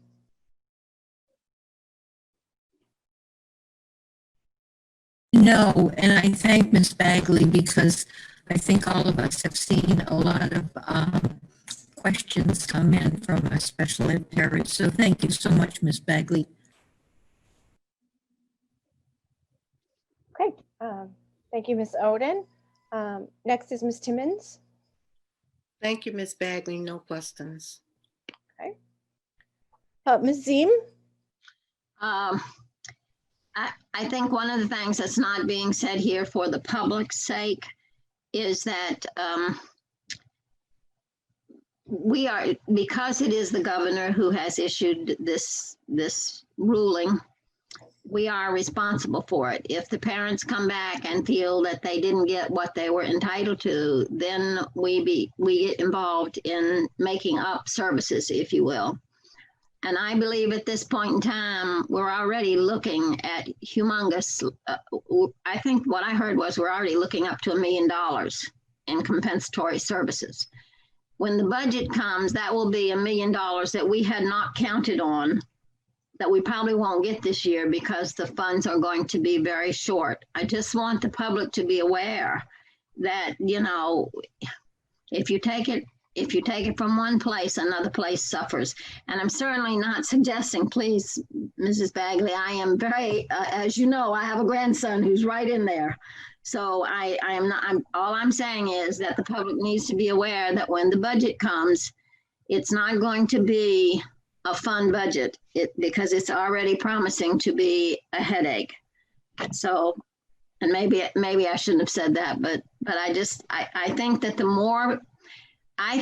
the better informed our community is, the better informed our board members are, the better informed we all are, then the better we're going to be able to do the best we can for our children. And certainly I do believe that that is the heart intent of everybody on our board and in our community. Thank you. Okay, thank you, Ms. Ziem. I'm sorry, Ms. Bishop? Hopefully you guys can hear me. My questions surrounded the same thing that Ms. Oden and Ms. Ziem were talking about in regards to the governor's executive order. There are children who absolutely need to be in school. There's no doubt about it. That's where their needs are met. That's where their educational needs are best met. And I know Ms. Bagley answered the same question that I would have asked that Ms. Oden asked, so I'm not gonna obviously ask it again. But I'm wondering, what do the percentages look like in regards to how many students with IEPs whose parents want them hybrid in-person match up with how many paras we have for in-person who are willing to be in-person? I don't have that figure in front of me. I can certainly get that though. Are we, and it kind of the same question that I had from the earlier presentation is, we're kind of, our hands are kind of tied because we can't move teachers around within schools. So we would really, it would really need to be a 50-50 split within each school unit. We can't just pull amongst the whole district. So even if we had 50% of paras willing to go back in to meet 50% of the in-person students, that doesn't matter unless it's within the school, right? So, yes. So district-wide paras are just that. They're district-wide. We try not to move them during the school year, but we have had to do that this year. We've had to reassign some paras, excuse me, from one building to another to meet the needs of the in-person students. Mm-hmm. I do not wish to be in your shoes, Ms. Bagley. You have probably one of the toughest jobs to do right now with some of the most vulnerable children, and the teachers who are at most risk with these students. So thank you for all of your work. I appreciate that, but it's the teachers and the staff that are in person that need the kudos, not me. Well, yes, and we love them, but you're here, so we get to, you get all of our questions, which are probably more annoying than going into school. But thank you. Thank you. Oh, goodness. Okay, thank you, Ms. Bishop. Ms. Brown? Thank you. And I'd offer the same praise to Mrs. Bagley.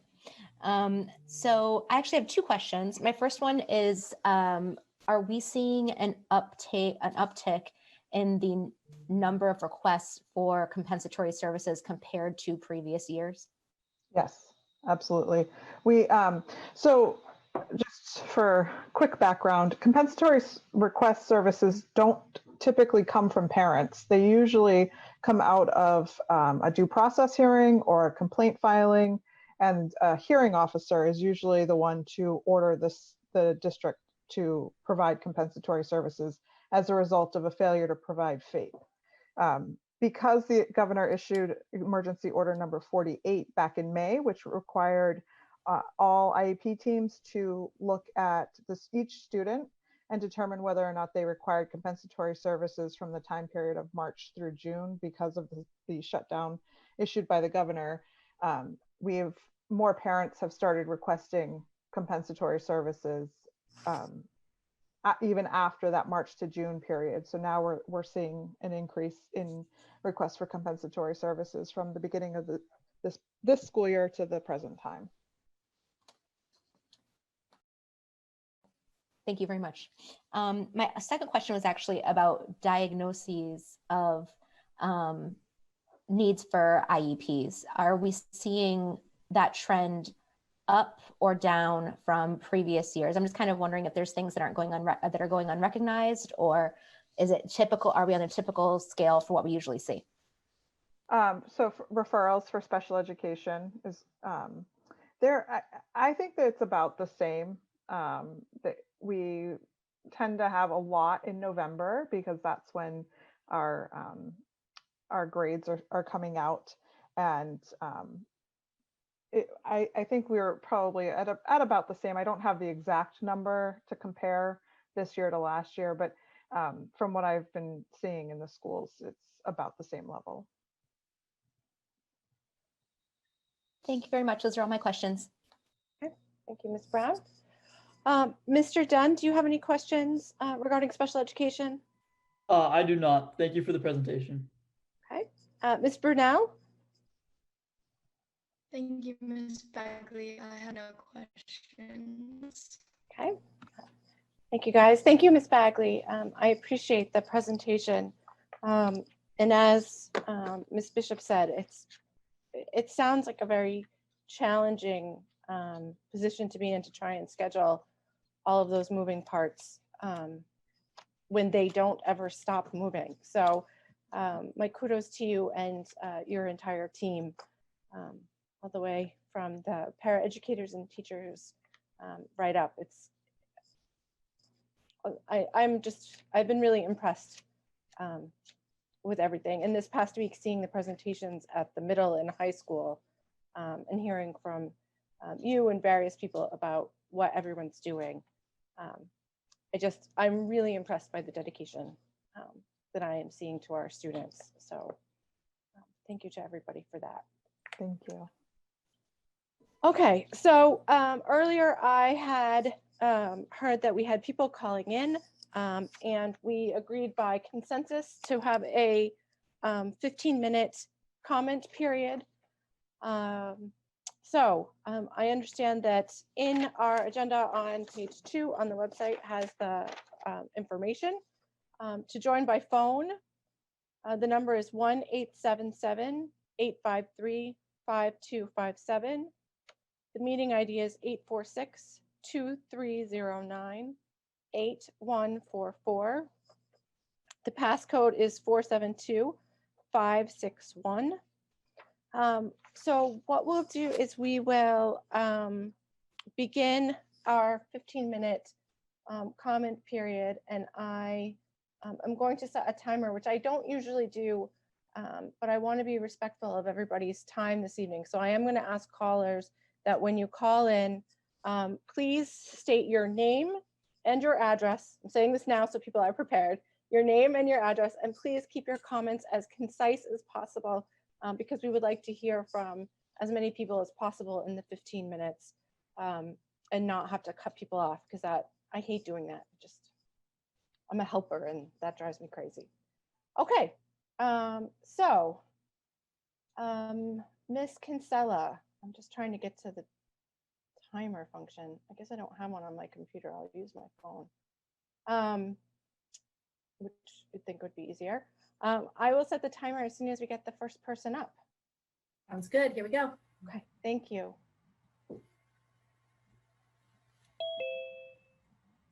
Oh, it's 2 pages.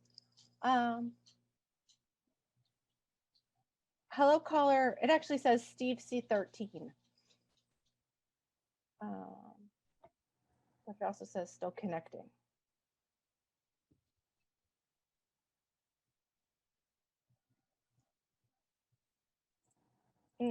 Miss Kinsella, it looks like the person Steve C13 is having those dots that say that they're not actually connecting. Let's see if we've got them now. Okay, hello. It says Steve C13. Are you with us? No, he's gone now. Okay, next. Okay. Okay, good evening. It says Wendy Goodwin. You are on the air with us here at the National Board of Education. Did it go away? She did too. Yes. Okay. And next.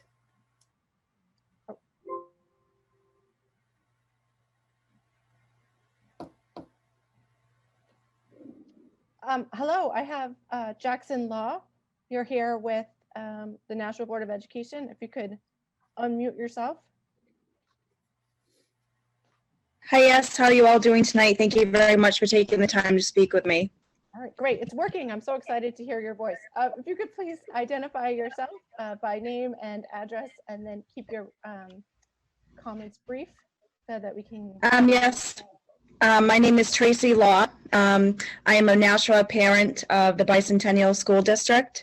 I have 2 kids. Jackson Law, he's in 4th grade, and my daughter Zoe is in kindergarten. My question is, like most parents right now, I think our parents in our homes are really struggling. I've seen, the beginning of this happen, and my kids, we're doing the best they can, but coming to almost a year of my child, my 4th grader, not going to school. I think pretty much we just need to get down to, you know, starting next week, my daughter's supposed to go back to kindergarten, and starting in February, my son is. Do you guys predict that and see that actually happening? So unfortunately, it's not a question and answer. It is simply public comments. Okay, so I just want to be the voice for my kids, and we need to get these kids back to school. They're, our homes are struggling, our families are struggling, and it's about time that our parents, we speak up for them and get these kids back in the classroom with their friends in where they should be. Okay. Thank you, Ms. Law.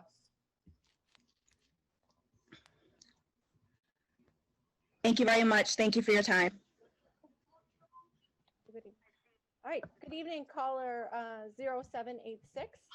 If you could please state your name and address for the record, and keep your comment as concise as possible.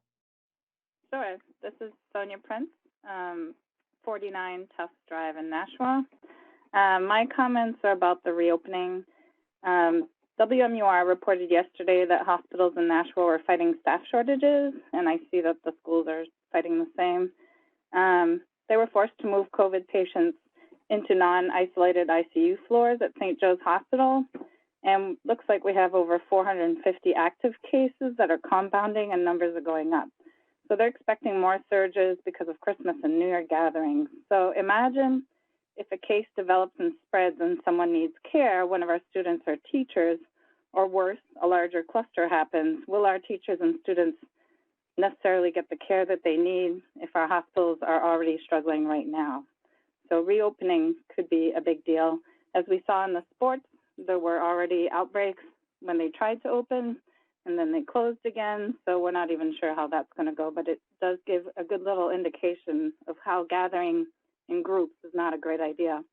Also, I worry about, will the teachers be getting the better masks, like the circular blue N95 masks that don't leave any air gaps around your mouth? And will it be provided to students and teachers? I haven't heard that. And what kind they are, what quality, etc.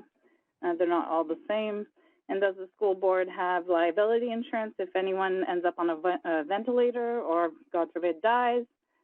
We don't want to send students and teachers to be sacrificed in a COVID-fest environment indoors. The CDC is encouraging all gatherings to be outside in groups, never inside. And obviously your meetings are taking place online because it should be the same for our teachers and students. You can't have it both ways. Wait till the spring when we can open windows, and hopefully most people will be vaccinated by then, especially the teachers, and protect our community and respect our frontline workers. The governor put in an emergency order to allow to meet remotely, to allow you to meet remotely. So hopefully we can use the same standards to keep our teachers safe as well. And we have 2 more strains from the UK and South Africa that are being added now, and supposedly they're spreading a lot faster than the existing COVID-19 strains, so that's a problem. So if you can keep that in mind, you know, protect our community at all costs and protect our frontline workers. It's spreading fast. So I heard about other plans in other states, but you know what?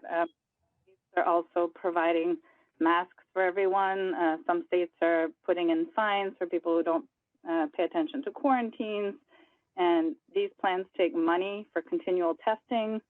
So I don't think Nashua has that extra money for continual testing. I don't think we're testing at all for the schools right now, just after they have symptoms.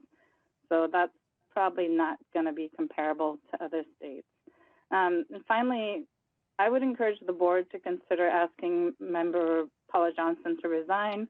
She is she's got a well-known reputation of spreading misinformation. She did it again tonight. Thankfully, the Board of Health corrected her.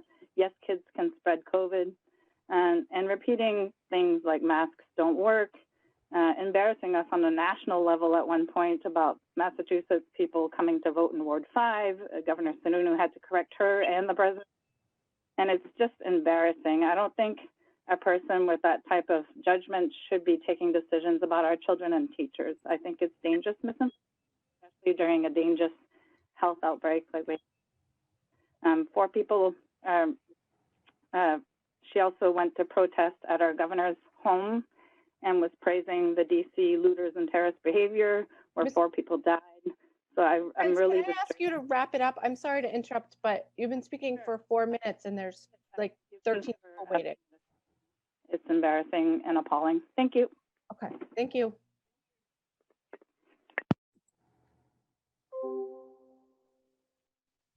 Okay, good evening, caller 3556. If you could state your name and address and try to be as concise as possible. Sure. Hi. My name is Lisa Bollinger, and I live at 1 White Oak Drive in Nashua, New Hampshire. And I'm sorry, can I begin? Yes, please go ahead. Thank you. I was born and raised in Nashua. My husband and I are both proud graduates of the Nashua public school system, and I've always been a proud advocate of public education. I have 2 children in the Nashua High School District. Both are in high school. One is at North and one is at South. Both of these kids loved school until this fall and the continued remote schooling.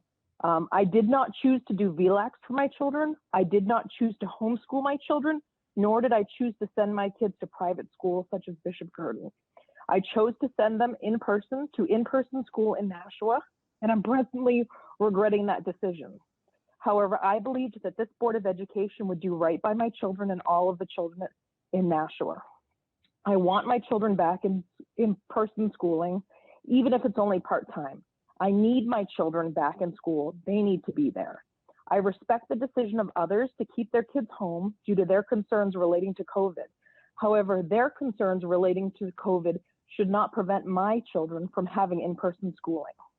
My daughter works in a school every afternoon safely, although she herself cannot go to school.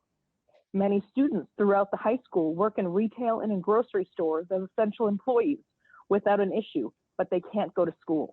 I have a family member that's above the age of 75 who works in retail, and yet my kids can't go to school. I'm beyond frustrated by Nashua School District and the Board of Education for its complete inability to figure out a hybrid plan for the children of the Nashua School District.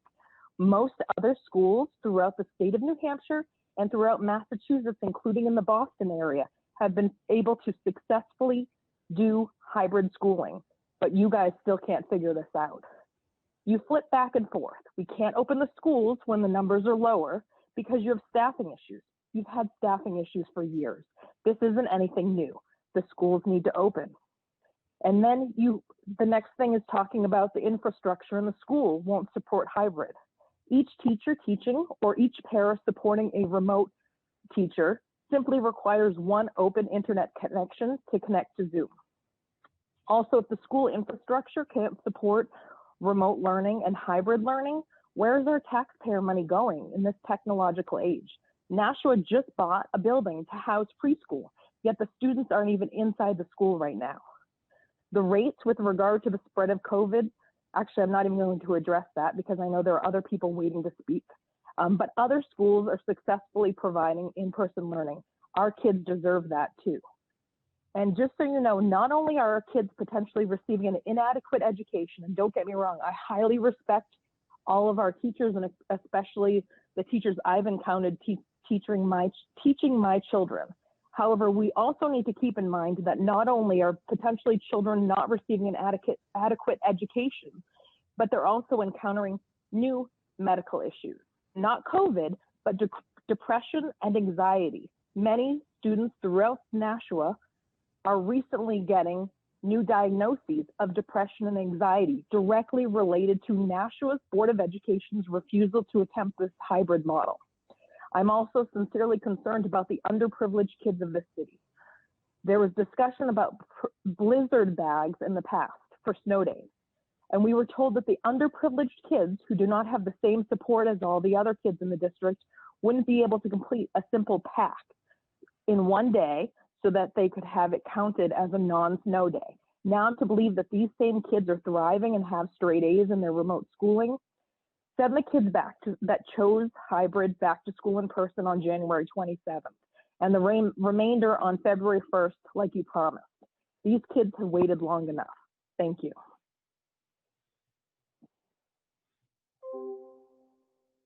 Thank you. So we've had 3 callers and they've used up 11 of our 15 minutes. So I have 2 proposals for the board at this point. One is that we simply say we're going to cut it off in 4 minutes, and too bad for the other people. And 2 is I believe we have 15 people in the waiting room at the moment. Is that right, Ms. Kinsella? Yep, we're down to 13, and Mr. Marcoux is in the room, so because I Okay, hi, Mr. Marcoux. So I would suggest that we either cut it off in 4 minutes and 10 seconds when I pause my thing, or we just let the 15 people speak. Go ahead, Ms. Ziem. I would have a real struggle saying that anybody couldn't speak. But I wouldn't have a struggle if at the end of 2 minutes you said, I'm sorry, but your time is up. I can be the culprit because I would rather they had 2 minutes than no minutes. Everybody should at least get enough time to give the heart of what they want to say to us. That's my thinking on it. I'm in agreement with Ms. Ziem. Okay. Ms. Giglio, was that an agreement wave? Yes, I think that makes good sense. Thank you. So from what I'm hearing is we will take the people who are in the waiting room now. I'll keep at 2 minutes. I'm going to tell people that that's it. So I hate doing that. I like to let people get out what they want to say, but at the same time, I want to be respectful of everybody who has taken the time to call in. So Mr. Marcoux, are you here? Yes, I am. Don't you just miss being part of our meetings all the time? Yeah. All right. Like a toothache. My name is Adam Marcoux. I'm president of the Nashua Teachers Union. I live at 4 Jalori Lane. Just for transparency purposes, I have the call-in information. Oh, you can't see it now. The highlighted in blue is the information to log into the meeting. I didn't get a special privilege or invite into the meeting because I can already tell you that's going to be the story on some Facebook pages tonight, that I get special treatment over others in this district, and that's just not the case. I'm actually not going to talk about COVID or anything else. I just want to point out that I am not the great and powerful Oz. I do not have special powers or privileges or authority in this district other than as the elected president of the Nashua Teachers Union. I do not get to vote on whether or not we have hybrid, remote, or in person. I get to express the opinions of the membership as they've given. And I have, in all of the writings given to this board and publicly, we have been on all sides of the fence, sitting right in the middle, which can be uncomfortable at times. But we have members that want to come back. We have members that don't want to come back, and everywhere else in between. So to the public listening, please direct your comments about whose fault what we're in, not to me and not to my members or my Facebook page, but you can direct that to the Board of Education. Substitutes have been an issue forever. Dana and I have talked about substitutes since I joined the executive board of the Nashua Teachers Union 6 years ago. Retirements. This is the first time that we've had people retire in December for the end of the school year. I'm greatly concerned, as Ms. O'Gara shared with us, that those numbers are going to continue to go up and include also the resignation numbers. I'm very concerned about that moving forward. And I would also like to thank the teachers and staff that were involved in Thursday's production of the information, and ask Ms. Brown if she's going to address the emails that have been sent to her by the union and others. Thank you. All right. Thank you, Mr. Marcoux. Good job keeping it to 2 minutes.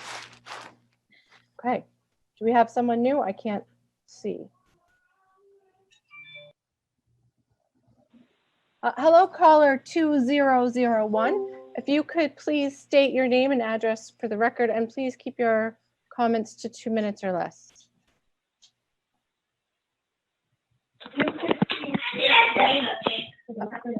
Hello, caller 2001. Hi, thank you for taking my call. This is Lisa Wilson. I live in the Birch Hill School District. Okay, go ahead. Hello, can you hear me? Yes, please go ahead. Ms. Wilson? Ms. Wilson, I think we lost her. No, I'm here. Oh. There seems to be quite a delay. Yes, there is a delay for the television. If you don't look at the television and you just talk, it should be fine. Okay, sorry about that. So I have two children. My husband and I live in the Birch Hill School District. I mostly want to just make comment about how upset we are that as a team, the teachers union, the Board of Education, and the superintendent can't work together to do the right thing for our students. I have a 6th grader who went into Elm Street, and I have a 2nd grader who loved school. And now every day is a fight. My husband and I love our children very much. And we feel that the school district, the Board of Education, the superintendent, and the National Teachers Union are failing our children. These children and the families of these children need these kids back in school. We had a choice of remote or hybrid. The choice for a hybrid was a personal choice. The choice of remote was a personal choice, but those choices have been taken away from us. My husband and I both work frontline. We have continued to work. We have continued to do our jobs. We have continued to stand up for our patients and for those people that we have taken on the responsibility to support. And now it's time for the Board of Education, for the teachers union, and for the superintendent to do that, the same thing. These children are failing, they're falling behind, and they're encountering so many more problems that they did not have before all of this. The pandemic is affecting everybody, but we should be supporting these children better. Thank you. Thank you.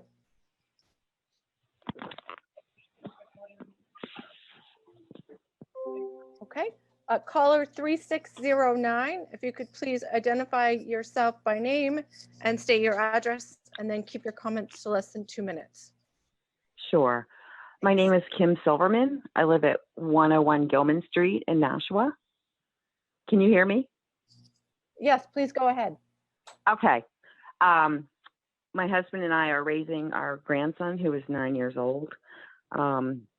He's had a lot of trauma in his life, and school was his one constant besides family, and that is gone. He's not doing well.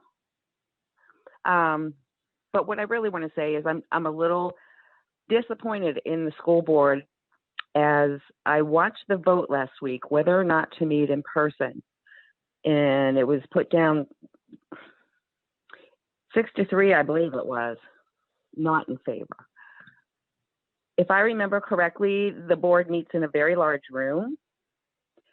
And I could see if some people don't want to come, they should stay home. But I think the board needs to set an example for the kids and show up in person, not be victims. I'm not saying you all are victims. Everybody has their different problems. My mother is 88. She lives in our house with us. We've all accommodated. We all have to accommodate. Sometimes you can go, sometimes you can't. But I think we need to set that example for our children. I have little faith that the school board is going to vote anytime this year to put our kids back in school if they can't even meet in person. Thank you. You can stay up late if you go sit. I'm not kidding, Jordan. If you're not going to sit, you're going to go to bed. Go sit and relax. Caller, iPad. Hello, Doran's family member. Caller 7715, we can hear you. You're on the air. I'm not kidding, Jordan. If you're not going to sit, you're going to go to bed. Want to come back to her, Ms. Kinsella? Hello? Hi. Oh, there you are. Good. Sorry, I was yelling at my child to get out of the room because she would have taken over the call, to be honest with you. Yes. You think 2 minutes is a long time if she got on. Okay. So my name is Kristen West. I'm a parent of twins that are in the first grade. They both have IEPs at the Bicentennial District. I'd like to first start by saying my twins teacher is nothing short of amazing. She works around the clock for her classroom, and I could not be happier to have her on mine and my children's team. Remote learning for my children has been nothing but frustrating and sad. My cheerful daily son tells me before school, I hate iPad school. It is my worst nightmare. I understand it works for some, and that's great. I do understand the need for remote learning initially when the pandemic closed schools abruptly and forced teachers and students and parents to find ad hoc workarounds at home. It was good enough for now. It made sense. No data, no understanding of the virus. Now, as we all know, most districts are finding ways to get in safely. We need to get on board and catch up. It's going to be a hard one to recover from, and this is our children's education. One thing we can all agree on is that remote learning is filled with challenges, as most students struggle to learn over computer screens, and parents are helping to navigate online instruction. Experts have predicted that this year will only exacerbate educational inequities as the district hampers efforts to get children back into school. You would think that with most half the parents preferring remote, that you would be able to find a way to get enough staff in the schools. What are you doing for kids with IEPs? I myself had to hire a tutor for my children out of my own pocket due to this district's inability to provide the necessary needs for my children. Although cases have risen among children in recent months, the CDC has stated that schools are not super spreaders, but the uptick is the spread of the virus within the community at large. Perhaps if children received the interaction they so desperately need with precautions, they would not feel the need to congregate on their own time with no precautions taken. I'm not discounting the virus, but we can also not discount these children's education. Even Boston, who has over 54,000 children, has it figured out with a plan laid out to go back to hybrid. Parents, union, and the board worked collectively together to get a plan. Why can't we? Schools are essential, and our kids of this district deserve an education. And I do thank you for the data at the beginning of the call you spoke about regarding family impact. There is also a large family impact with the remote students. What about the family impact and financial strains with the remote? What about the mental impact? There are a lot of parents with lost wages due to remote learning, which would hit financially and also a huge mental impact. I know some personally. Have you ever thought about the impact this is potentially making on our children? And yes, the percentage of kids that are hybrid are very much so worth it. Thank you. Thank you. I'm not discounting the virus. Okay, hello caller 9592, you're on. Could you please turn off your television or turn it down? Yes. Thank you so much. Could you identify yourself by name and address, and please keep your comments to less than 2 minutes? Hi, my name is Felicia Byrne, and I am a parent of 2 children in the Nashua School District in the Fairgrounds district. I currently have a 2nd grader and a 7th grader. And I also am a teacher, not in the Nashua school system, but I am a teacher in actually Massachusetts. And I just want to speak to the fact that there are other districts that are in person that are doing the hybrid model and are able to do that, because I see that firsthand, because I am a special education teacher. I am doing it every day. So it is possible to implement these plans.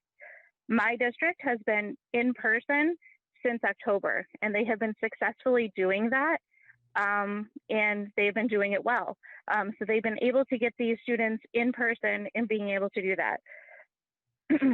I also want to speak to the fact that I know that we've been talking a lot about different staffing issues.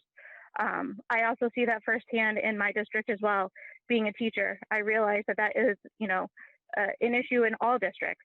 But this district, the fact that they keep saying that we can't, and they make excuses, it's just not acceptable, because other districts are getting it done. They need to start being a little bit more creative with having to fill these staffing positions, because other districts are doing it, and they are open and they're able to get these students in. Another fact that I just want to kind of mention, because I know that we've been talking about special education students, there is also an entire group of students including my two students, my two children, that they are currently on 504 plans.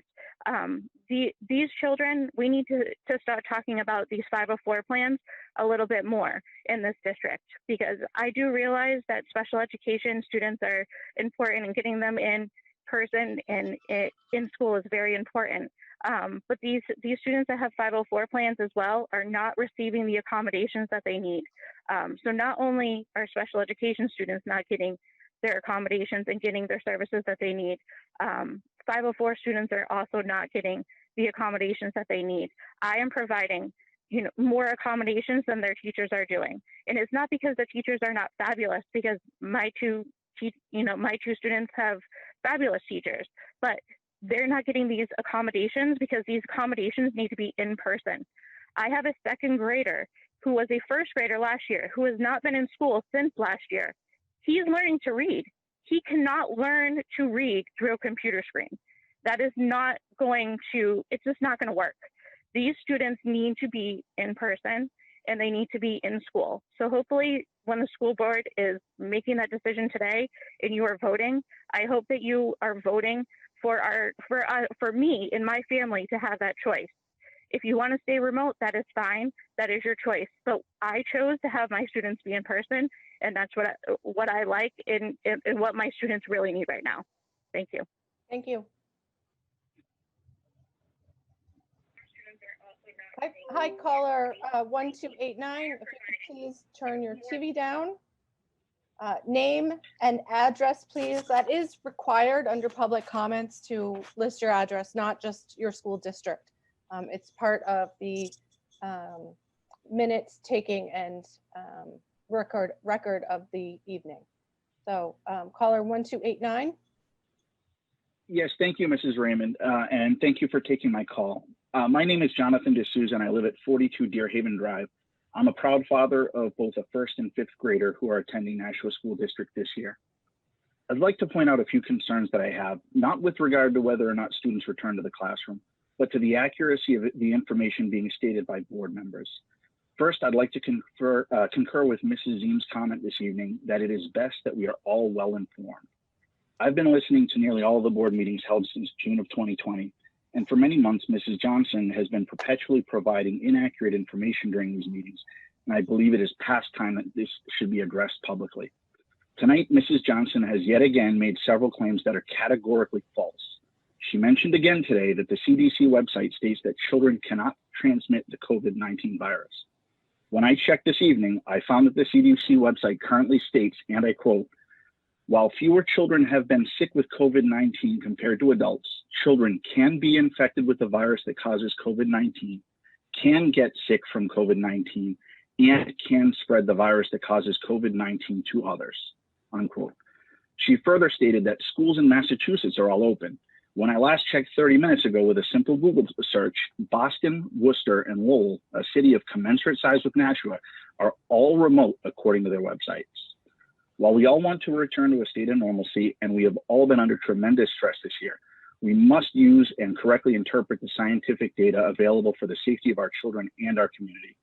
Saying we cannot be controlled by fear when we are using common sense and reasonably interpreting the scientific data that is provided by globally recognized experts is an inappropriate comment coming from a leader in the community. We elect you as a board to ensure the safety of our children, not to jeopardize it.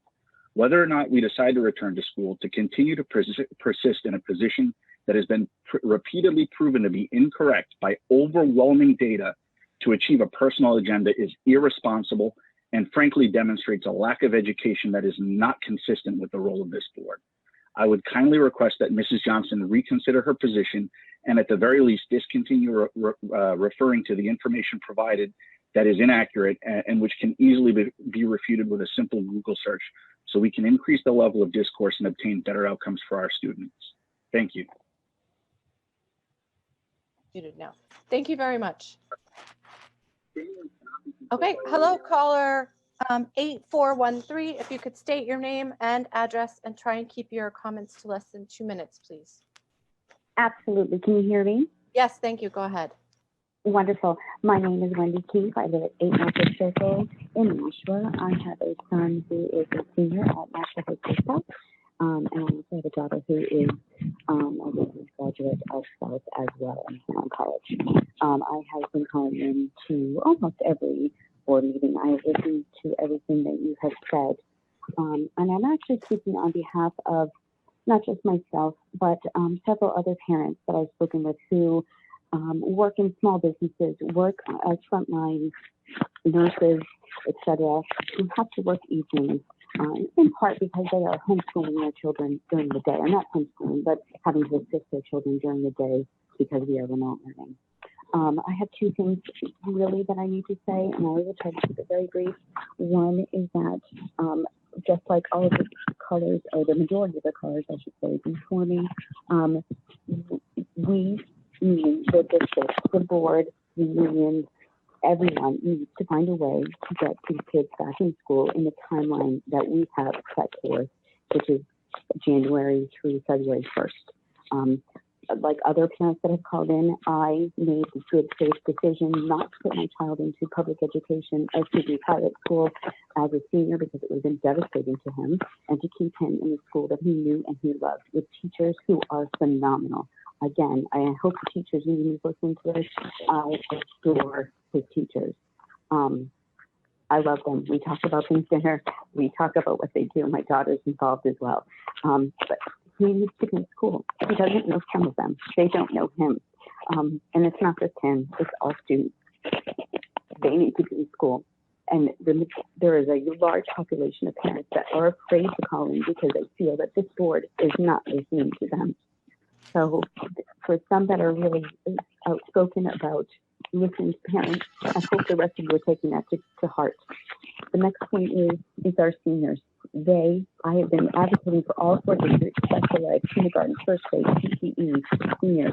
Tonight I'm going to focus on the seniors because their time is limited.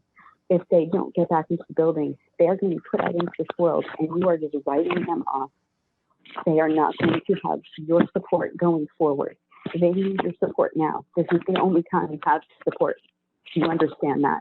I would like, and I'm requesting formally, that taking care of seniors and figuring out something specifically for seniors be put on one of the Board of Education agendas for your next meeting.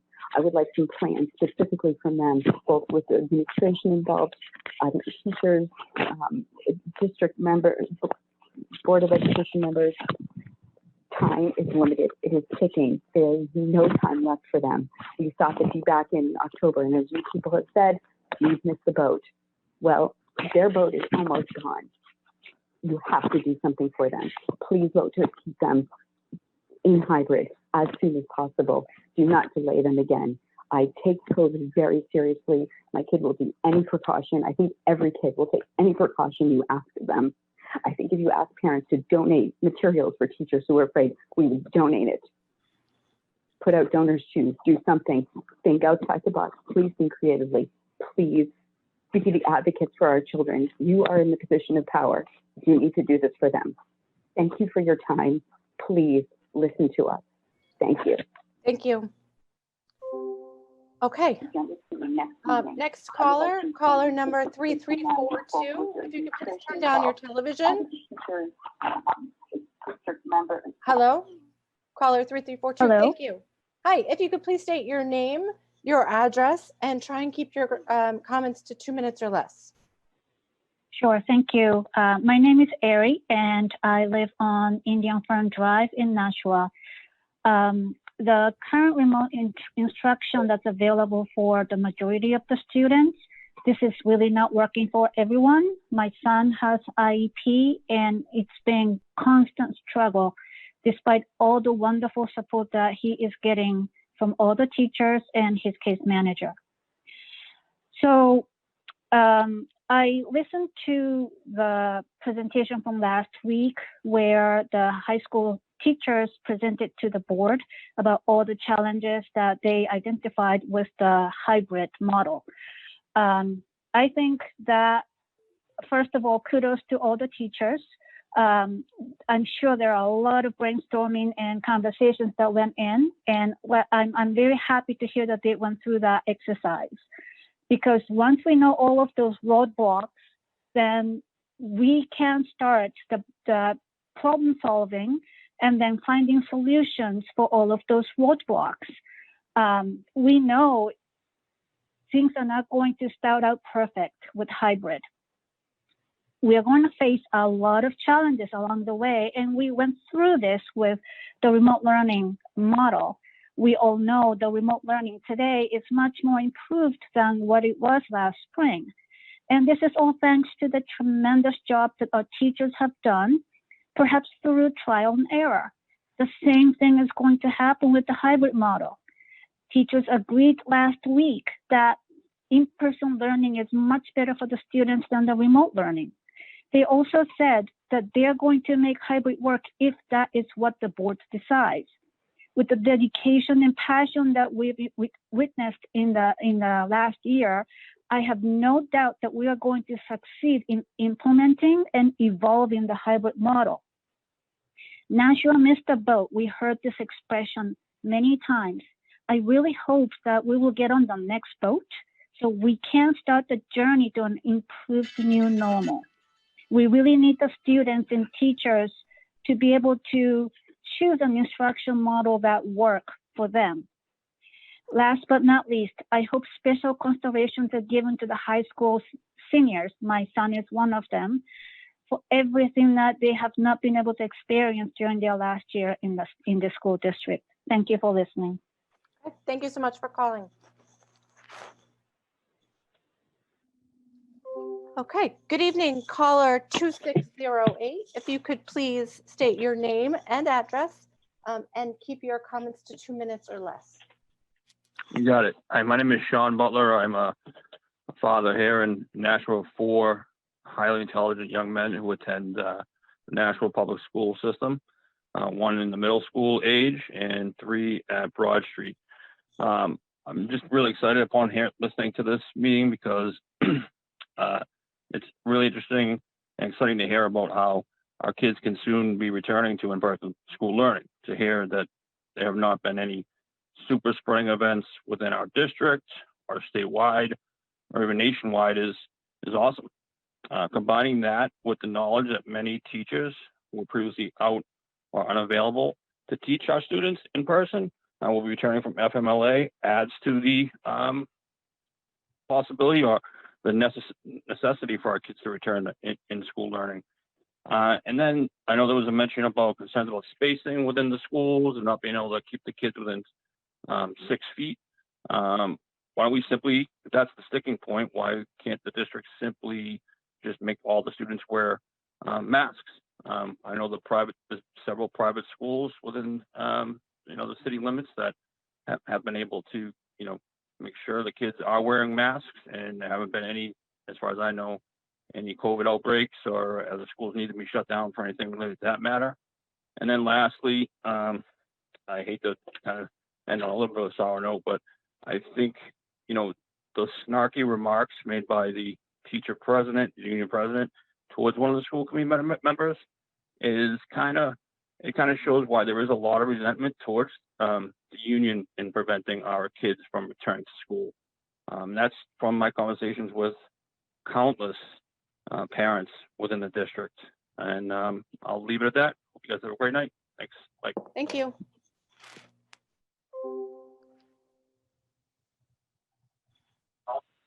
Hi, caller 1448. If you could turn down your television, state your name and your address, and keep your comments to 2 minutes or less. Sure. Can you hear me? Yes, go ahead, please. Okay. Hi. My name is Ashley Lavoie, and I live at 120 Fairview Ave in Nashua. I'm the parent of 2 kids within the district, and I just want to say that I think this has gone on long enough. A plan should have been made last summer, and the time to stop making excuses is now. The Boys and Girls Club and YMCA, just to name a few, have statistics that prove that they can handle groups of kids at a time without an outbreak occurring. The fear mongering needs to stop, and you guys need to look at the numbers for what they really are. A single % of Nashua residents have currently tested positive for COVID. 1%, not 10, not even 5, 1. You can say 976 cases and try to say that's a huge number, but in a city of 90,000, it isn't. You can't argue with math any more than you can argue with science. These kids want and need you to advocate for them and to remind them of how important their education will be for their futures. They see groups of people back together within the community and wonder why not them. It's only January and these kids need to have an option to be back in school. We have crowded grocery stores, full seating capacity back in restaurants, and full bars. Why aren't our kids in school? Why is the priority not them and the schools being open? You're also ruining many, many kids' mental health, their social skills, their eagerness and openness to learn. My 6-year-old despises school. She's in 1st grade. She got half a year of experiencing the joys of kindergarten and then was turned to the computer. She cries and breaks down daily. She hates going to school remotely and clings to her now 4th teacher this year within the 2020-2021 school year. She is desperate to make a connection to the person teaching her these new and exciting yet challenging concepts like math and reading. Gone is her excitement and enthusiasm for learning. Delay after delay, excuse after excuse as to why she can't see her teacher, make social connections, and learn critical materials such as reading and writing that she'll need for life. I can only pray her love of learning and school will return once you do actually take responsibility and allow her to return to school where she belongs. I implore you to think about these kids and not everyone's own personal agendas and do what's best for them and their futures. It's not about how safe you feel within a room together or even the number of minimal cases within the city. We need to ensure proper staffing and safety protocols and get kids back in the classroom, as many other districts have proven they can do. Their future is at stake, especially for the seniors in our community. Give them the option to return to school, stop making excuses, and do better for them. Thank you. Thank you.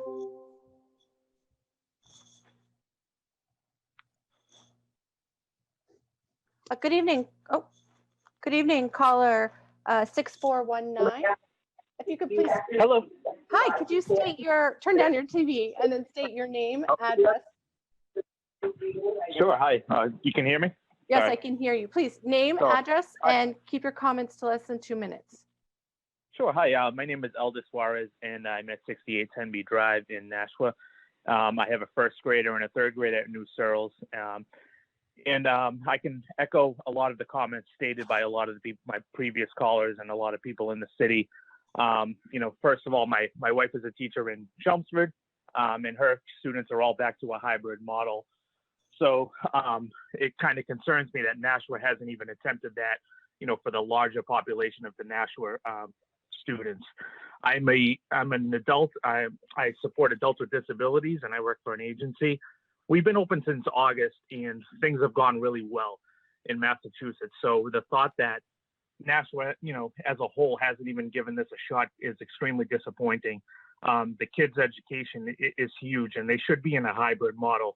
The thought that the school system couldn't put in protocols to make it successful for our students to be back in the classroom just baffles me. The social and emotional toll and mental health that has taken on our students has just this is stuff that our students will never be able to rebound from, or it's going to take many, many years to recover. These kids need to be in school. They need to be around their peers. They need to be around their teachers. The virtual learning, New Searles for us has done awesome. The teachers have been great, but it's just not the same as being in the classroom, in front of the teacher, with their peers. Not just, even talking about the financial aspect of it. For us, we're 2 parents who work. We have 2 children. The amount of money we've had to pay out to have our children properly taken care of during these times has been astronomical to us. It's really taken a toll. And not just that, we don't want, people say they don't want to send their kids back to school, but I've had to bounce my kids around to different people. So talking about the spread, that's even worse than being in the school. So I just think that the Board of Education here needs to make, the right decision and get our kids back in the school, and really, further the education of these kids in the classroom, not in the hybrid model. And I appreciate the time. Thank you. Thank you.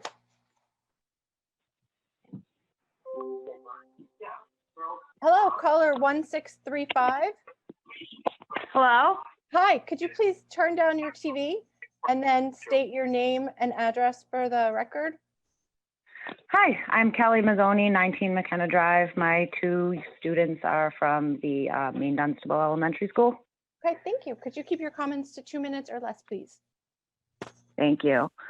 I would just first like to begin by thanking all of you for dedicating your extended time and efforts this year, trying to help us resolve the situation we are facing in the unprecedented times and to get our children back into school safely so that they can continue to learn in a rigorous academic setting. I would like to mention that I'm an active teacher in a nearby school district. Speaking as not only a parent, but also as an educator, I urge that Nashua reach out to a successful neighboring school district to get the issue of the return back to school resolved. As a teacher myself, I understand that the importance of dealing with these circumstances in a very meticulous manner. However, at this point, Nashua needs to make a step as a district. If the Band-Aid is never pulled off, we will be out of school for years to come.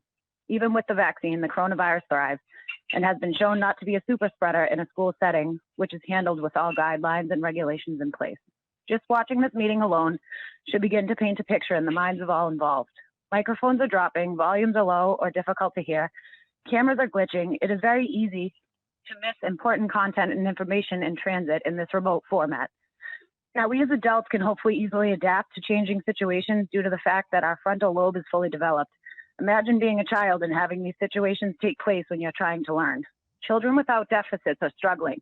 And for students with learning disabilities, this is just an impossibility to be remote. I can say firsthand that a lot of the learning goes out of the window when children need to first focus on the technology piece. Students in Nashua are slipping through the cracks. I wish for students to return in a manner that is safest for all. Above all else, the health of the students is of utmost importance to me as a parent and educator.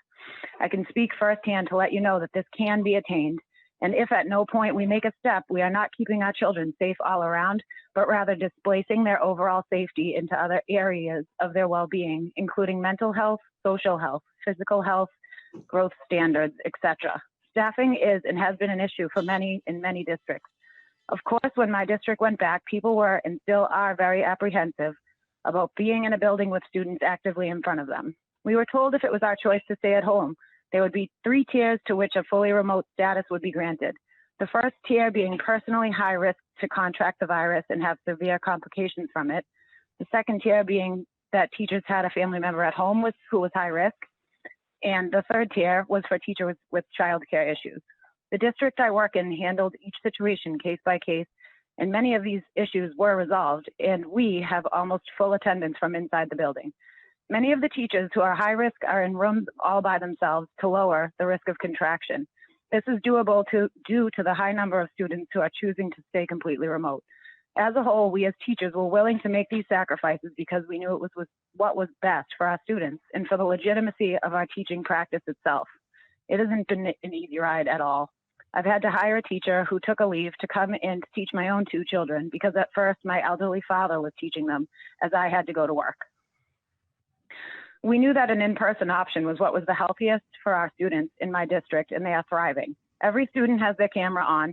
Teachers are teaching synchronously, which is online and in person simultaneously. And I can state firsthand that I truly believe students are learning. Of course, it's at a lower rate than a normal school year, but they are learning and retaining information. I see it on a daily basis. What's happening here in Nashua is not the equivalent of learning. My son's teachers are absolutely phenomenal, and I in no way mean this against either one of them, as I truly owe them so much for their efforts this year. But in this setting, the teachers can only do what they can do. They can't create a situation that isn't being offered to them. I urge you as a district to push for your staff and your students, which you represent, to do what is right for all the students right now, not just some of the students, before this presents itself in what will be a very difficult situation to undo in the coming years. I'm in no way downplaying the severity of the virus. I take all precautions as I live my life day to day. I have canceled trips, stopped making them, and we only go where we absolutely need to go. Unfortunately, with all precautions in place, we can still contract the virus. We are all susceptible to it regardless of the precautions that are put in place. Why make these students suffer? They belong in school. This is their childhood that they will never get back. It is only lived once. The fact that we are discussing points that were presented in September is unacceptable. If there are staffing issues, they need to be resolved promptly. And if help from a neighboring district needs to be called upon, that's what needs to happen. Thank you. Okay, thank you.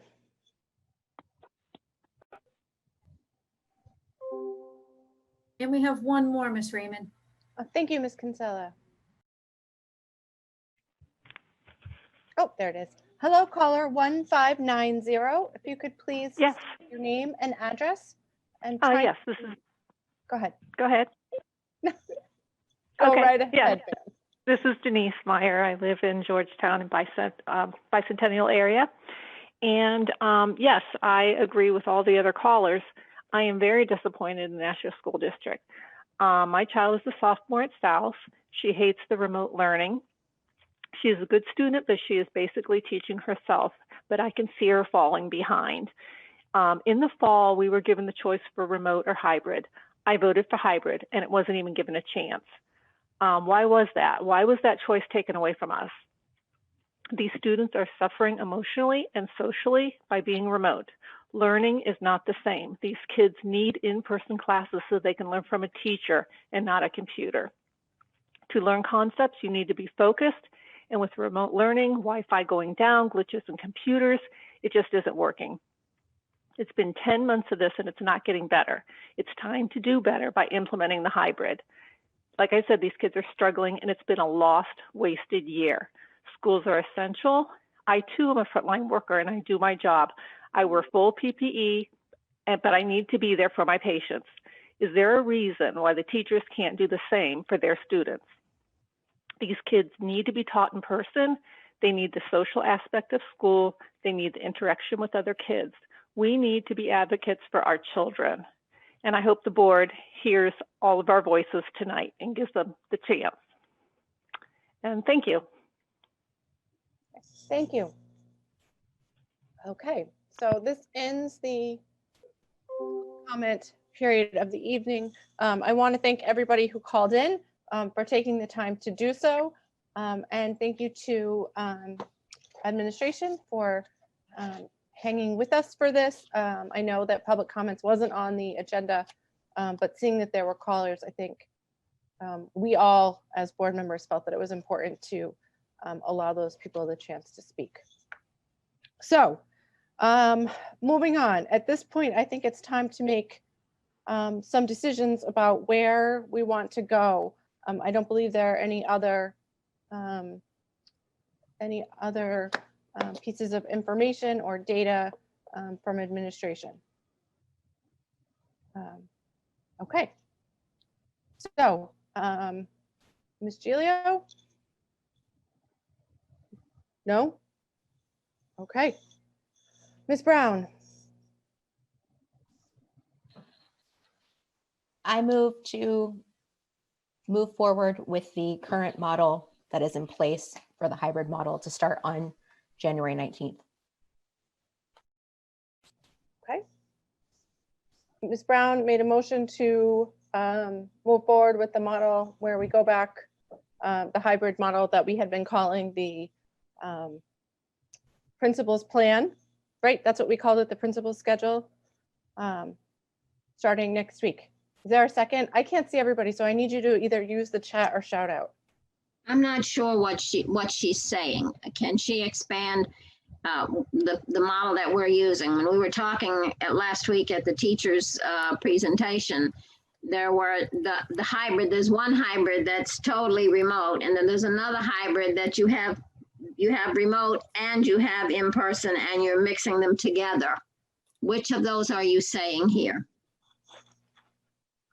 I am saying that we keep the current model that is scheduled to begin on January 19th in place, this calendar that we voted on last month, which will have cohorts A and B and going into the building on specific days. That was the recommended calendar from the principals. So that would, that calendar has always included, Mrs. Ziem, the synchronous learning for folks that are in the classroom and also remote. And then also students that are remote will remain remote by their choice. And yes, so I guess we just go in here, we stay the course. We don't change anything from what we're currently doing. So to clarify, you are saying that that the teacher would be doing both. She would have some in the classroom that she would be talking to in the classroom and some on remote? Under the currently approved calendar, there are teachers that are going to be doing. Does anybody, am I misunderstood, not explaining this well? Can anyone else help me what I'm saying here? I just want to be absolutely confident that I'm understanding what you're saying. I think it's very easy to, what you think is going on and what someone else thinks is going on might be very different. Yes, you're right. So starting on Monday or Tuesday, we are scheduled to begin a phased in hybrid plan of the students who are already in school, attending school back between back after Thanksgiving or before Thanksgiving. And then they were going to start to phase in. And then we were slowly going to phase in the middle schooler, each level of students, each consecutive week after that.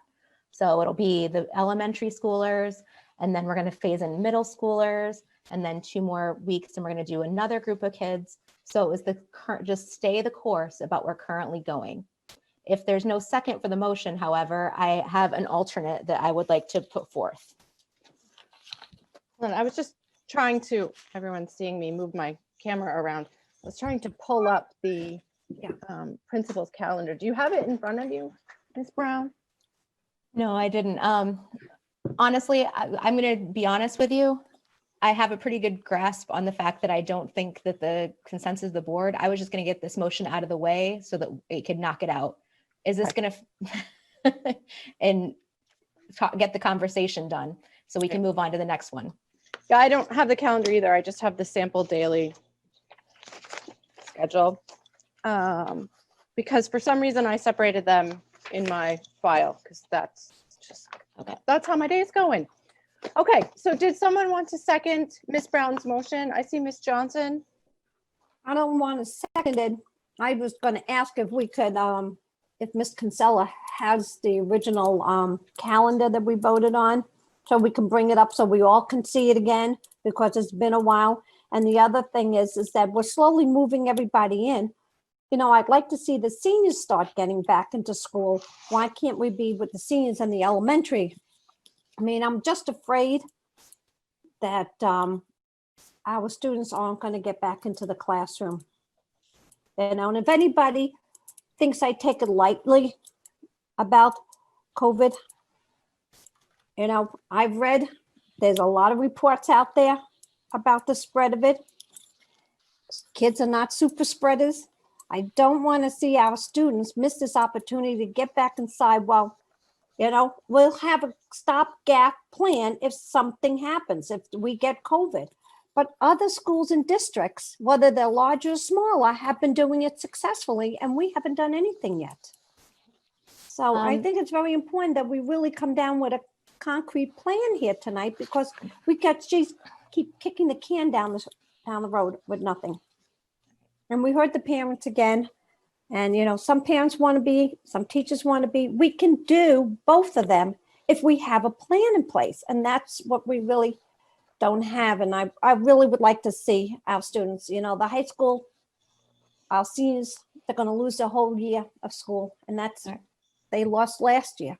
So Ms. Raymond, if I may, if there's no second, I'll withdraw the motion and re-enter a new one. Can I? Yes, Ms. Ziem. I don't want to be unreasonable, but it seems to me that if we are making motions that we know the majority of the members are not going to accept, and then that makes no sense to me.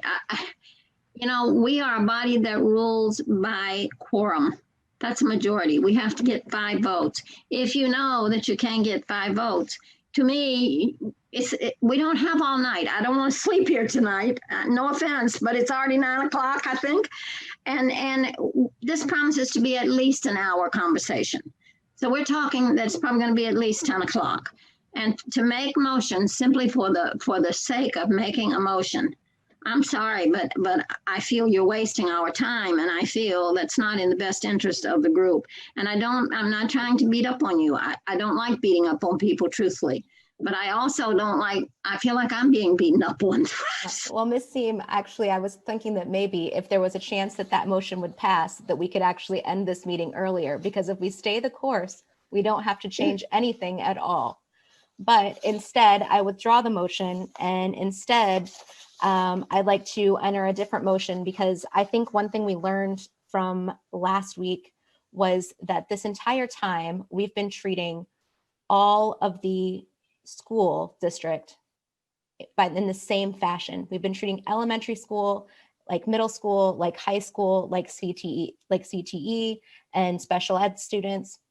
And so I know this will stretch out the need for motions moving forward. However, while it's my preference to honor the hybrid model for the parents who chose it currently in place to begin on January 19th, I'm pretty sure a simple majority of the board won't favor it. So I'd like to make some compromises, and what the motion I'd like to make is for the remainder, the motion is for the remainder of the 2021 school year, elementary school, middle school, high school, CTE, and students who fall under Executive 64 will be considered separately for the purposes of in-person attendance in the Nashua School District. Okay, do we have a second? Can she repeat the motion, please? For the remainder of the 2020-2021 school year, elementary school students, middle school students, high school students, CTE students, and students who fall under Executive Order 64 will be considered separately for the purposes of in-person attendance in the Nashua School District. Am I wrong in assuming that, not even assuming, am I wrong in remembering or thinking that I understood that to some extent we were doing that? For instance, if I'm not mistaken, Dr. Mosley has a leadership team at the elementary school, a leadership team at the middle school, a leadership team at the high school. Is that true? Am I wrong with that? No, you're correct. I'm going to suggest, oh, go ahead. I'm just going to suggest here, the wheel. Instead of going down the list of motions that you emailed the board earlier, that we kind of take turns on the floor and perhaps move the meeting along. Because I've seen Ms. Bishop raise her hand, I've seen Ms. Giulio raise her hand. Ms. Ziem obviously has some quibbles procedurally. So I'd like to give people a chance. I don't see Mr. Guarino, so I don't know if he raised his hand. Ms. Giulio. There is not a motion on the floor right now. If there's not a second, then there's not a motion or discussion. Okay. Based on all of the presentations that we heard tonight, I would like to make a motion. May I do that now? Yes. The Nashua School District will remain in remote learning until the Nashua COVID dashboard shows a moderate level for 2 of the 3 metrics for 14 consecutive days. This decision was made based on information provided by the Public Health Department. The district may consider bringing certain students and programs into the building as warranted by the metrics and staff availability. The district's first priority is the health and safety of our students, teachers, and staff. The Nashua School District will continue to comply with Executive Order 64. I second that. I can't hear you. Sorry, I was on mute. I'm like talking. So we have a motion by Ms. Giulio and a second by Ms. Timmons. Does anyone need to have the motion repeated so that they can think about their discussion? Ms. Ziem? Well, I would like an expansion just so that we are all on the same page. I think it's very important to discuss all of the little nuances so that everybody understands exactly what we're saying. So, for instance, the ability to make exceptions, like the special education students will continue with what they are doing. Those that have chosen to be in person will continue. And then those like CTE and those who need to have in-person learning to do hands-on kind of learning, vocational, technical kind of stuff like automotive, then those people at the discretion of administration can continue, can have with approval by administration, they can do that, correct? Am I understanding that correct? Ms. Gilio is nodding, but Ms. Gilio, could you speak so that the camera goes on you? I'm pretty sure that that's included in my motion, Ms. Neem. In the part that says the district may consider bringing certain students and programs into the buildings as warranted by the metrics and staff availability. And that would cover those programs that you have mentioned so that they will be available as we can make them possible until it's safe to have our students return to school in a hybrid model. I hope that clarifies it. Well, then go to the metrics. Is it any two of the three, or does it have to be a specific two, or just any of the two metrics that we're? 2 of 3. And that those two have to prove to be in the safe zone, so to speak. For 14 days. 14 consecutive days, though. Is it your opinion? Yes, I'm sorry. Is it your opinion that that would mean that there wouldn't be any overnight changes? I heard the teachers consistently saying that they want consistency, that they don't want to wait until the night before or the morning of to learn that they're not going to have class. Would that give them some stabilization in that form? Yes, because we'd be going to fully remote. Right. I think the question, oh, did I mute myself? I think the question is, how will the teachers know that they're going to shift from hybrid to remote? So warning they get. Right. Will administration be putting that information out on the website or sending out a weekly update like we've had 3 consecutive days, or I don't know, so that people know that we get to the 14? Well, on the way I heard the motion, on that 3rd week, we would be able to send something out. That's how I heard it. Yes. So there's 2 weeks of what I heard was there were 2 weeks of being in moderate. So that's what I heard. So, you know, if you're in week 1 moderate, week 2 moderate, and it's a strong moderate, you know, then it's pretty clear when you're going to go back. When we start to, what I heard was to roll into the hybrid. So, Dr. Mosley, you feel that there will be warning for the teachers. They won't be called the morning of to. No. Have to. No one. The only thing we'll ever call the morning of, Mrs. Eam, unfortunately, are just snow days. Yes. Well, they've been a nightmare forever. Thank you. We don't call like that. That doesn't, not for the teachers, but also for the parents as well. That wouldn't be it's appropriate. Yes, it would be difficult. Thank you. So I'm with you. Okay, so I see hands. What I'm going to do is do the list again because I see more than half of the hands are up, and it helps me to make sure that I'm not missing anybody because I don't want people to not get their chance to speak. Where were we on this? Sharon, Ms. Johnson.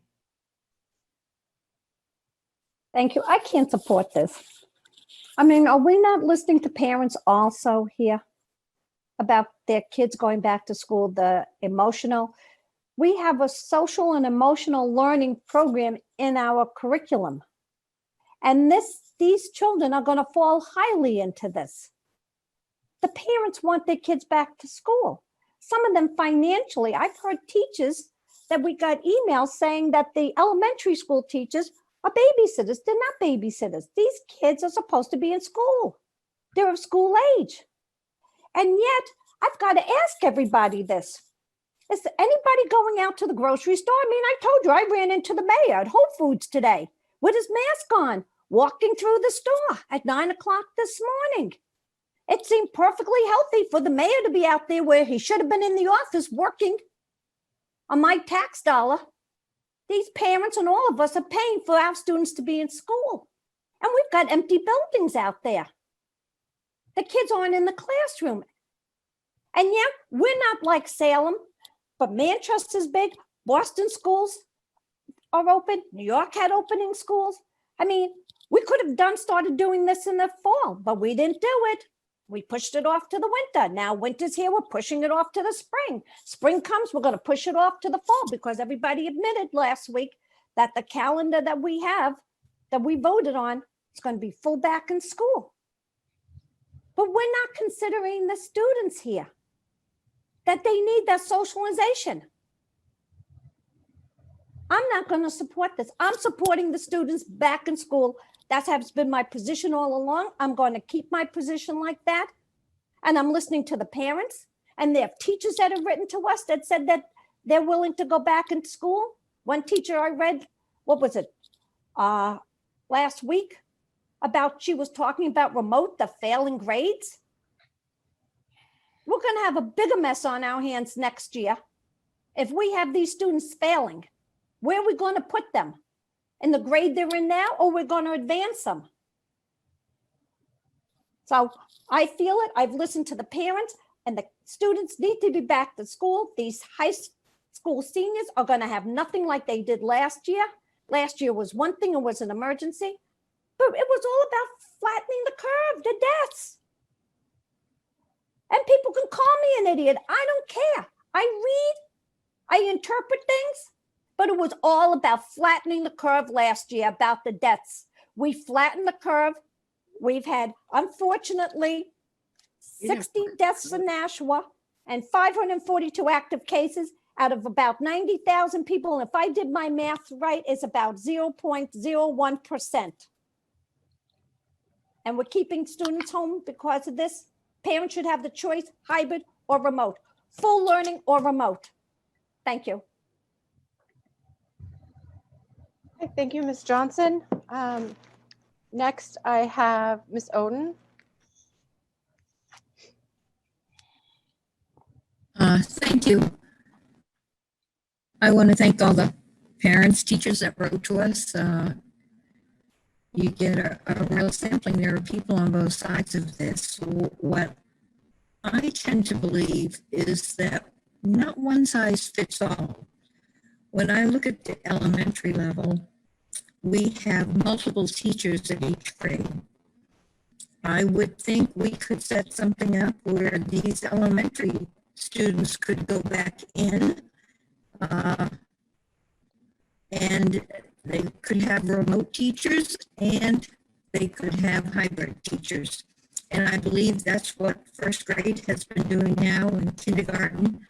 I think that should continue in the elementary schools. The high school, the secondary levels are more challenging. The high school, I'm just not sure when you have one teacher teaching biochemistry, something like that, and that teacher is not available to come in, you can't really offer that as a hybrid. The high school is a lot more challenging, and I think the middle school is challenging as well, but not quite as challenging as the high school, because I know the middle school teachers work in teams. So I would like to be a little proactive and get these elementary kids back into school on a hybrid model. I think that could be done. I think maybe a little bit more work needs to be done at the middle school and the high school. That the staffing there is a real challenge that I see. So I would like to support something tonight because I think parents are looking for some definite answers, but I'm not sure one size fits all. And I think that's what this motion does. Thank you. Thank you, Ms. Oden. I'm skipping myself, Ms. Timmons. Yes, I like to vote on the motion.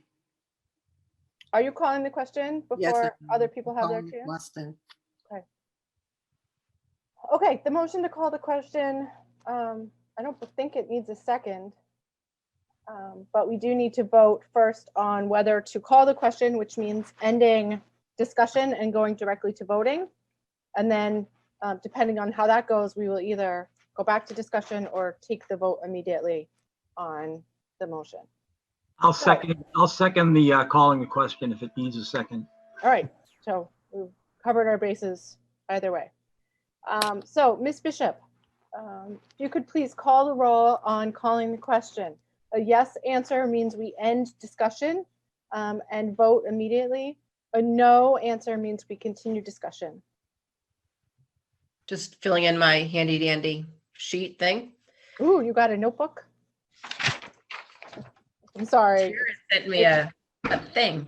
It's late, and all I could think of was Blue's Clues when you said handy dandy. That's what I was referencing. That's about parenting. The educational level I'm at right now. It's late. So call the question. Jen Bishop votes yes. Miss Gilio. Miss Gilio, you're on mute. Whoops. I thought I pressed the space bar, but yes, I absolutely vote yes. Sorry. Miss Raymond? Yes. Miss Oden? Sorry, what? No. I think that was a no. That was a no. Okay.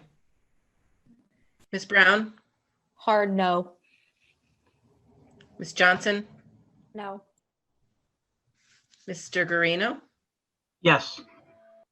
Miss Zeem?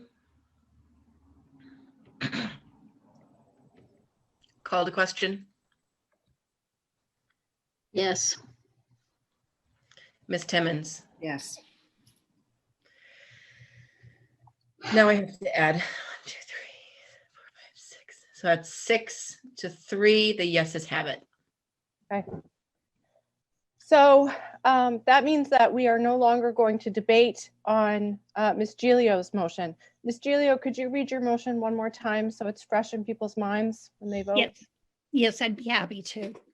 The Nashua School District will remain in remote learning until the Nashua COVID dashboard shows a moderate level for 2 of the 3 metrics for 14 consecutive days.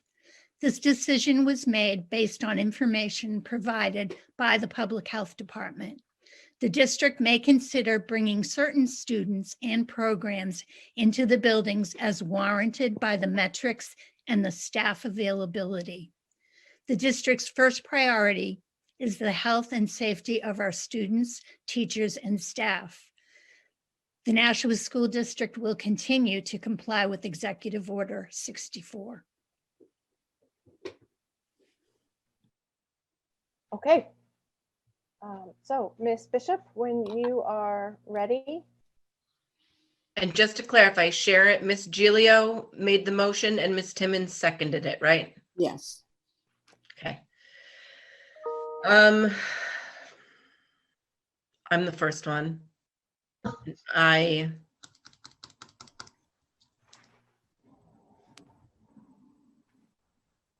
going to say yes.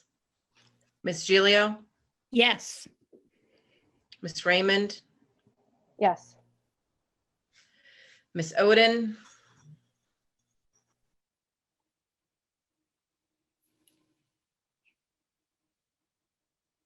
Oh, I'm sorry, I apologize. No, no. Miss Brown? No. Miss Johnson? No. Mr. Garino? Yes. Miss Zeem? Yes. Miss Timmons? Yes. Same, 6-3, yeses have it. Hey. Yes, Ms. Zeem. I was reluctant because I do agree with Mrs. Oden that our elementary schools could foreseeably be able to go to more in-class classes, if you will. And so, but I'm assuming that the caveat in the motion that is somewhat at the discretion of administrators anyway, is it not? Because it says that with administrative approval, they can do that, right? So, so that caveat is there. Am I understanding that correctly? That's my understanding, Ms. Seam, that administrators would be making the decision, well, principals and teachers up to assistant principals and superintendents. That's not how I understood it, quite honestly. I and- think that it's implied that it is based on your COVID numbers and staffing. That's how I think the motion is written. It is, but it's also allowing, my understanding, and we can ask Dr. Mosley how he intends to apply it.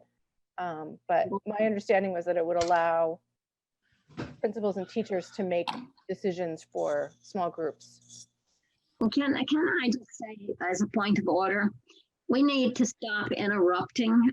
When you do that, and we do it, I don't know how Mrs. Raymond maintains any order at all, because we jump in and out like she has no, we give her no authority at all, which I think is remiss on our part. And I'm probably as guilty as all of you. I'm not saying that I'm the prima donna, because I'm obviously not. But having said that, it would be much nicer if we did not interrupt each other like that, because who has the floor and who doesn't have the floor? You wait until one person is no longer on the floor, and then it goes to the chair to decide who's next, because that way everybody gets an equal opportunity, an equal chance. It's fair. And I believe that Mrs. Raymond tries very hard to be fair.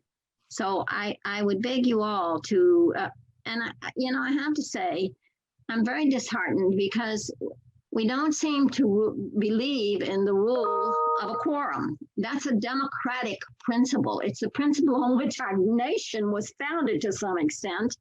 And I understand that we all have different views. I was 8-1 for many a time, I can tell you. But I think at some point in time, you have to be gracious and recognize that you're fighting a losing battle, and nobody wants to hear you say the same thing over. And I'm sorry, but I think it's unacceptable. Thank you. Okay, thank you, Ms. Seam. Dr. Mosley, Ms. Seam was asking about how you and your administrators will apply this motion. And I understand we're putting you on the spot here, but think out loud for us. Okay. This is what I heard, and again, I apologize. So I've heard a couple of motions. So what I heard was that after 2 weeks, we can start to phase in. After 2 weeks, in the moving from, as we heard earlier, substantial, and I forget. Oh, good. I think because Constantine that said how many times is red. So moving from that red into what's called moderate, which is yellow, for 2 weeks. Then we can start to phase in the hybrid. That's what I heard. What I also heard is that because of Act 64, that we don't have a choice but to continue having special education kids attend in person, because that's Act 64. I also heard that we do have some CTE programs and some specialized programs that can continue to come in person because they're so small and very unique. The best program that I can think of at the top of my head is construction. I think we have a couple of kids in construction that come in a day or two, don't quote me on the schedule, that can continue. They don't have to do that remote. That's what I heard, the gist of the interpretation. Did I get that right, Ms. Giglio? I'm sorry. I'm having a tough time unmuting myself tonight, but absolutely, that absolutely is the intent of the motion. Yes. Thank you. Ms. Seam. May I ask Dr. Mosley? So Dr. Mosley, going to Mrs. Oden's point, are you saying then, I think what I hear is that we're feeling that if it's still insubstantial, it is too risky to have even our elementary schools try to phase in to the class? What I heard, I'm gonna be very careful how I answer this question, because I feel like I get it in the neck all the time. This is not Dr. Mosley speaking. I'm only going on what public health presented to us today on the number of cases that are going up and what's being presented with science. The science has told us, and Bobby Bagley and her team, and Flavia, I think it might be still in the room, I'm not sure, but her team has been very, very clear on the rate of infection, what's going on in Nashua, and giving us recommendation and advice in terms of reopening our schools. Based on that, I'm going to listen to what she has to say in her team, and that's the way I will interpret that. Throughout this time, whatever the motion is, the district is going to continue to work with public health to make sure that we're following and getting the support we need for our kids. So this is coming from public health and their recommendations and what they presented, not just today, but also in the past as well. So I just want to be very, very clear on that. So can I just follow up? I don't want to do the same thing that I was asking others not to do. Dr. Mosley, so are we saying that for those parents in the elementary schools who want their children to get back into in-person learning, that they need to watch this, they need to watch the public health, and wherever that goes, as soon as that gets down to moderate, we'll start trying to think about phasing in? That's step one. The other step that I heard today too, Mrs. Ziem, was that Dana gave a presentation on staffing as well. And we also talked about Paris being available too. If all of those, if we have enough staffing, and we also talked about substitute teachers. I think there was a couple of calls around the challenges of substitute teachers. So it's kind of we have to consider the science and consider the staffing. If all of that is operational and moving forward, certainly there's an opportunity. And I say that, like, if it's what I heard the motion was that 2 weeks or 14 days. And I want to be very clear that actually works out well, because I'm Miss Giglio. I hear 14 days. That includes Saturdays as well. Mm-hmm. So, if you 14 can consecutive days. So yes. So that's, if you think about it really to the public, that's probably really 10 school days, Yeah. and depending on where that all falls, it could be less than that. If it's during the Martin Luther King week, it can be 9 days, whatever the case may be. But still, once it moves to moderate, then, or I think it's 2 out of the 3. I think the Yes, most 2 out of the 3. then we can certainly start to move in that direction.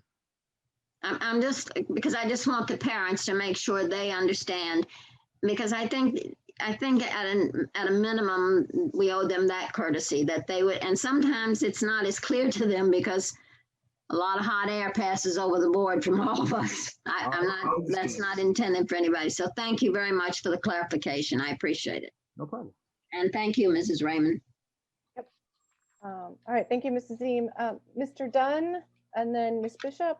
And if you're on page 2 and I didn't see you, I apologize. Let me know.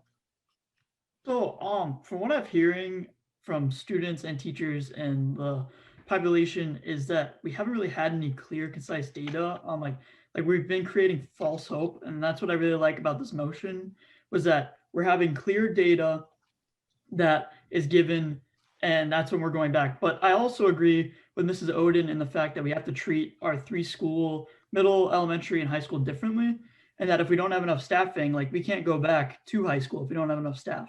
So I do think that after listening to Bobby Bagley and Mrs. O'Gara about the staffing, if we wait until like April 10th, or where we give our teachers time to get vaccinated, then both this motion and the combination of the two can go back into hybrid more smoothly. And then we don't create false hope, and we create a good hybrid model for our students and our parents to actually count on. Thank you, Mr. Dunn.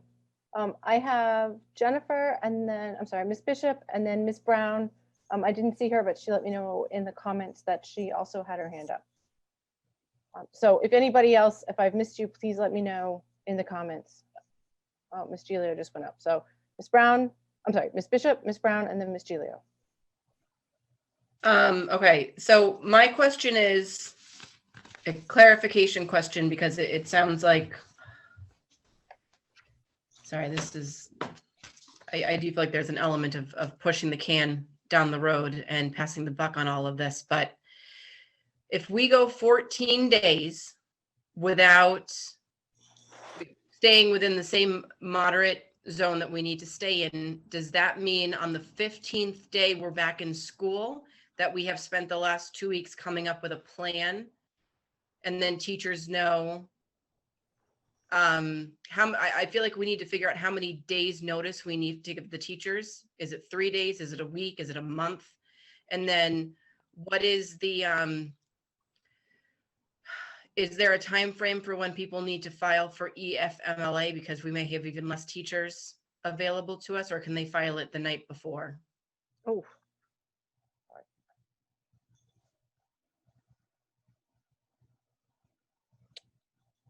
Did I cut out again? No, we heard you. Can't unmute. Oh, there I am. You could file for EFMLEA at any time. So even with this 14-day consecutive safety zone, we could still run into a problem where we have an even bigger staffing issue when we come back? Yes. We could have more. People have been waiting to hear your response. Some in anticipation have been filing for ADA and EFMLEA. But surely, yeah, when it becomes abundantly clear that we're opening in hybrid, yeah, we're going to have people at the last minute. Absolutely. There is not a single person in this situation that wins. No.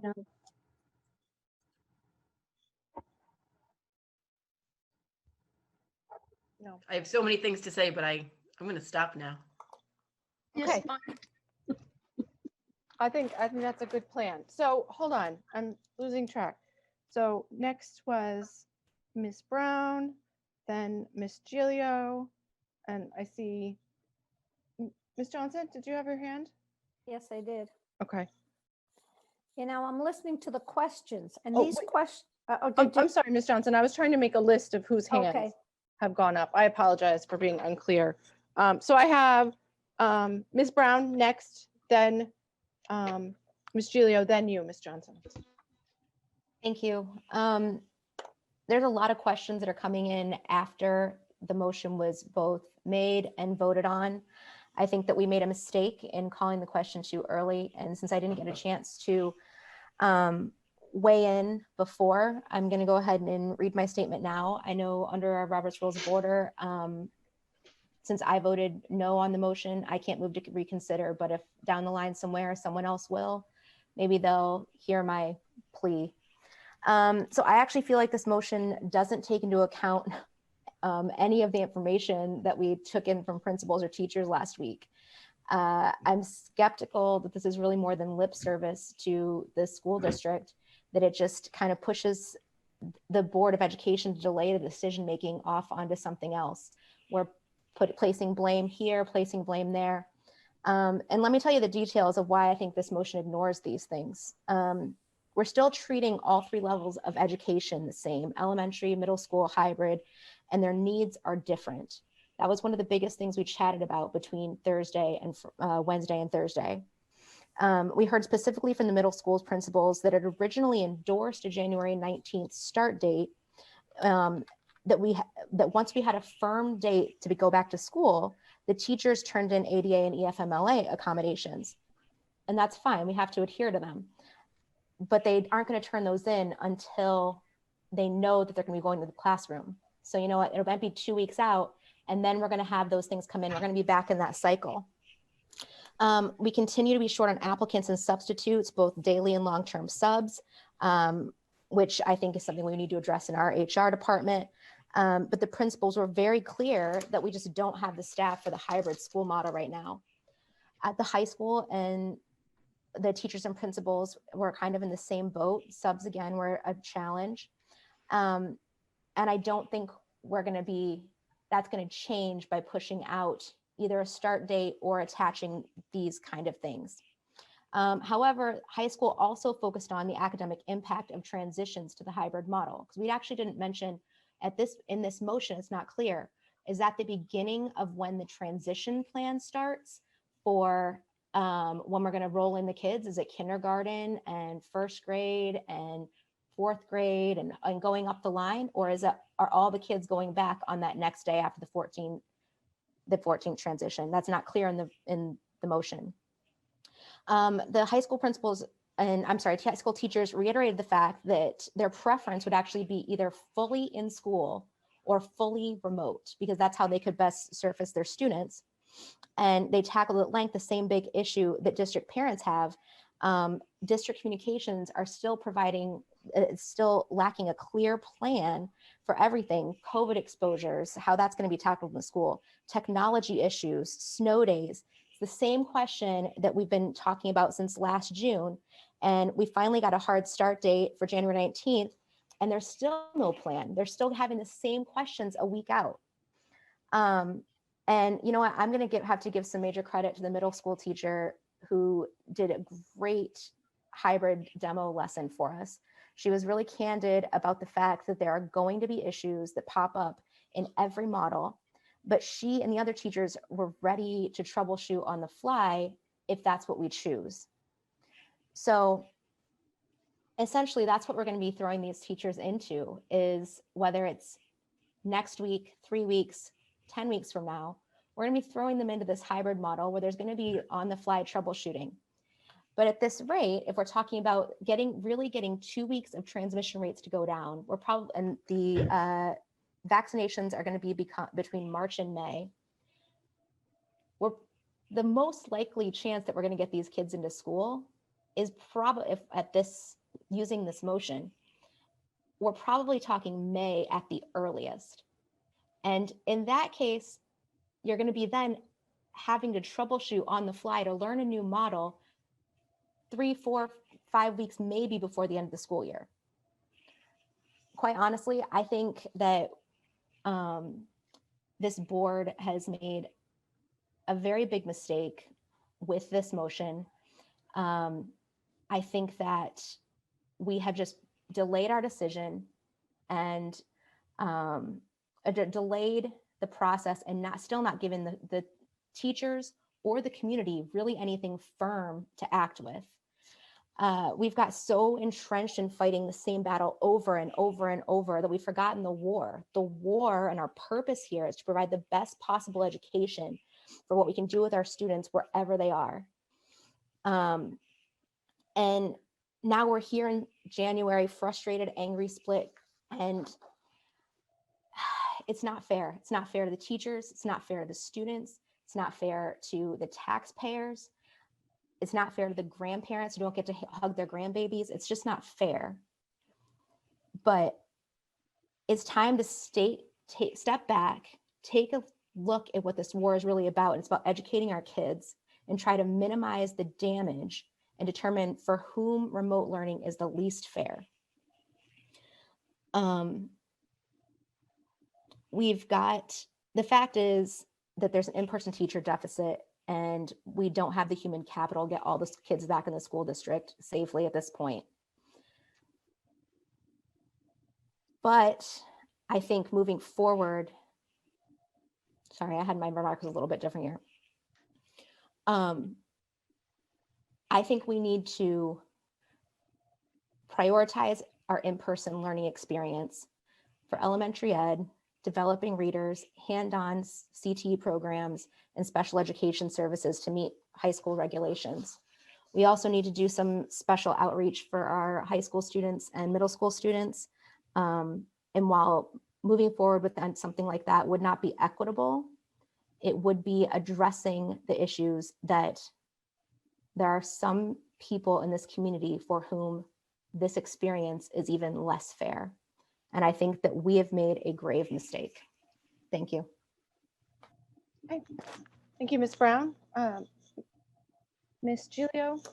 I just wanted to say that I completely agree. And the presentations that we went to last week from the middle school and the high school staff, I think that all of us agree that each level of education needs to be treated separately, that there is no, again, one size fits all.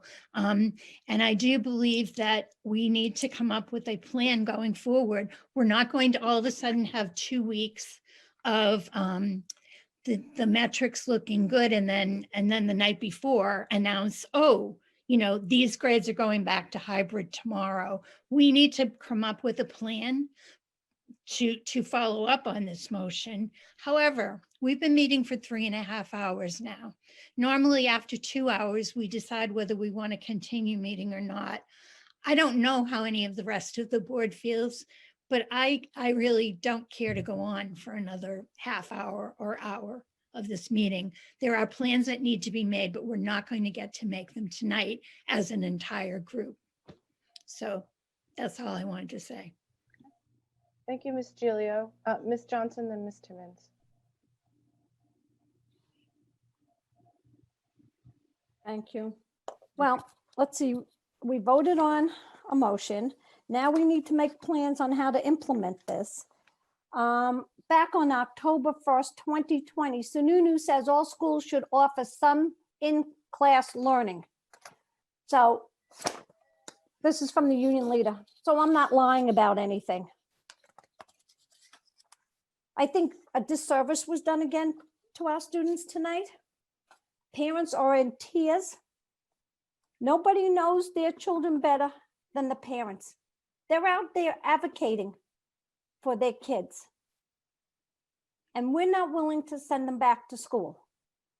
But yep, now we got to make a plan. We got to make a plan. Didn't we have a whole plan that came up in hybrid when we had the committee with the 13 subcommittees under everything? And how many plans have we come up with? And we can't even implement even one plan. It's plan after plan after plan. And yet the parents are calling, the parents are crying. And you know what? And we're paying taxes. I'm going to say it again, for empty buildings, and we're building a middle school and where our enrollment is down. And if people don't think that enrollment's not going to come down anymore, and we're spending millions and millions of dollars on new schools and upgrading them, for what? There's nobody in the schools. And all we do is go in there, clean them, and do the HVA system, and we're cleaning them. And the schools are ready, and we're paying our custodians to clean everything. And yet we can't even let a kid go back into a classroom that's supposed to be clean and ready for these kids to go back in. Shame on all of us. This has gone on way too long.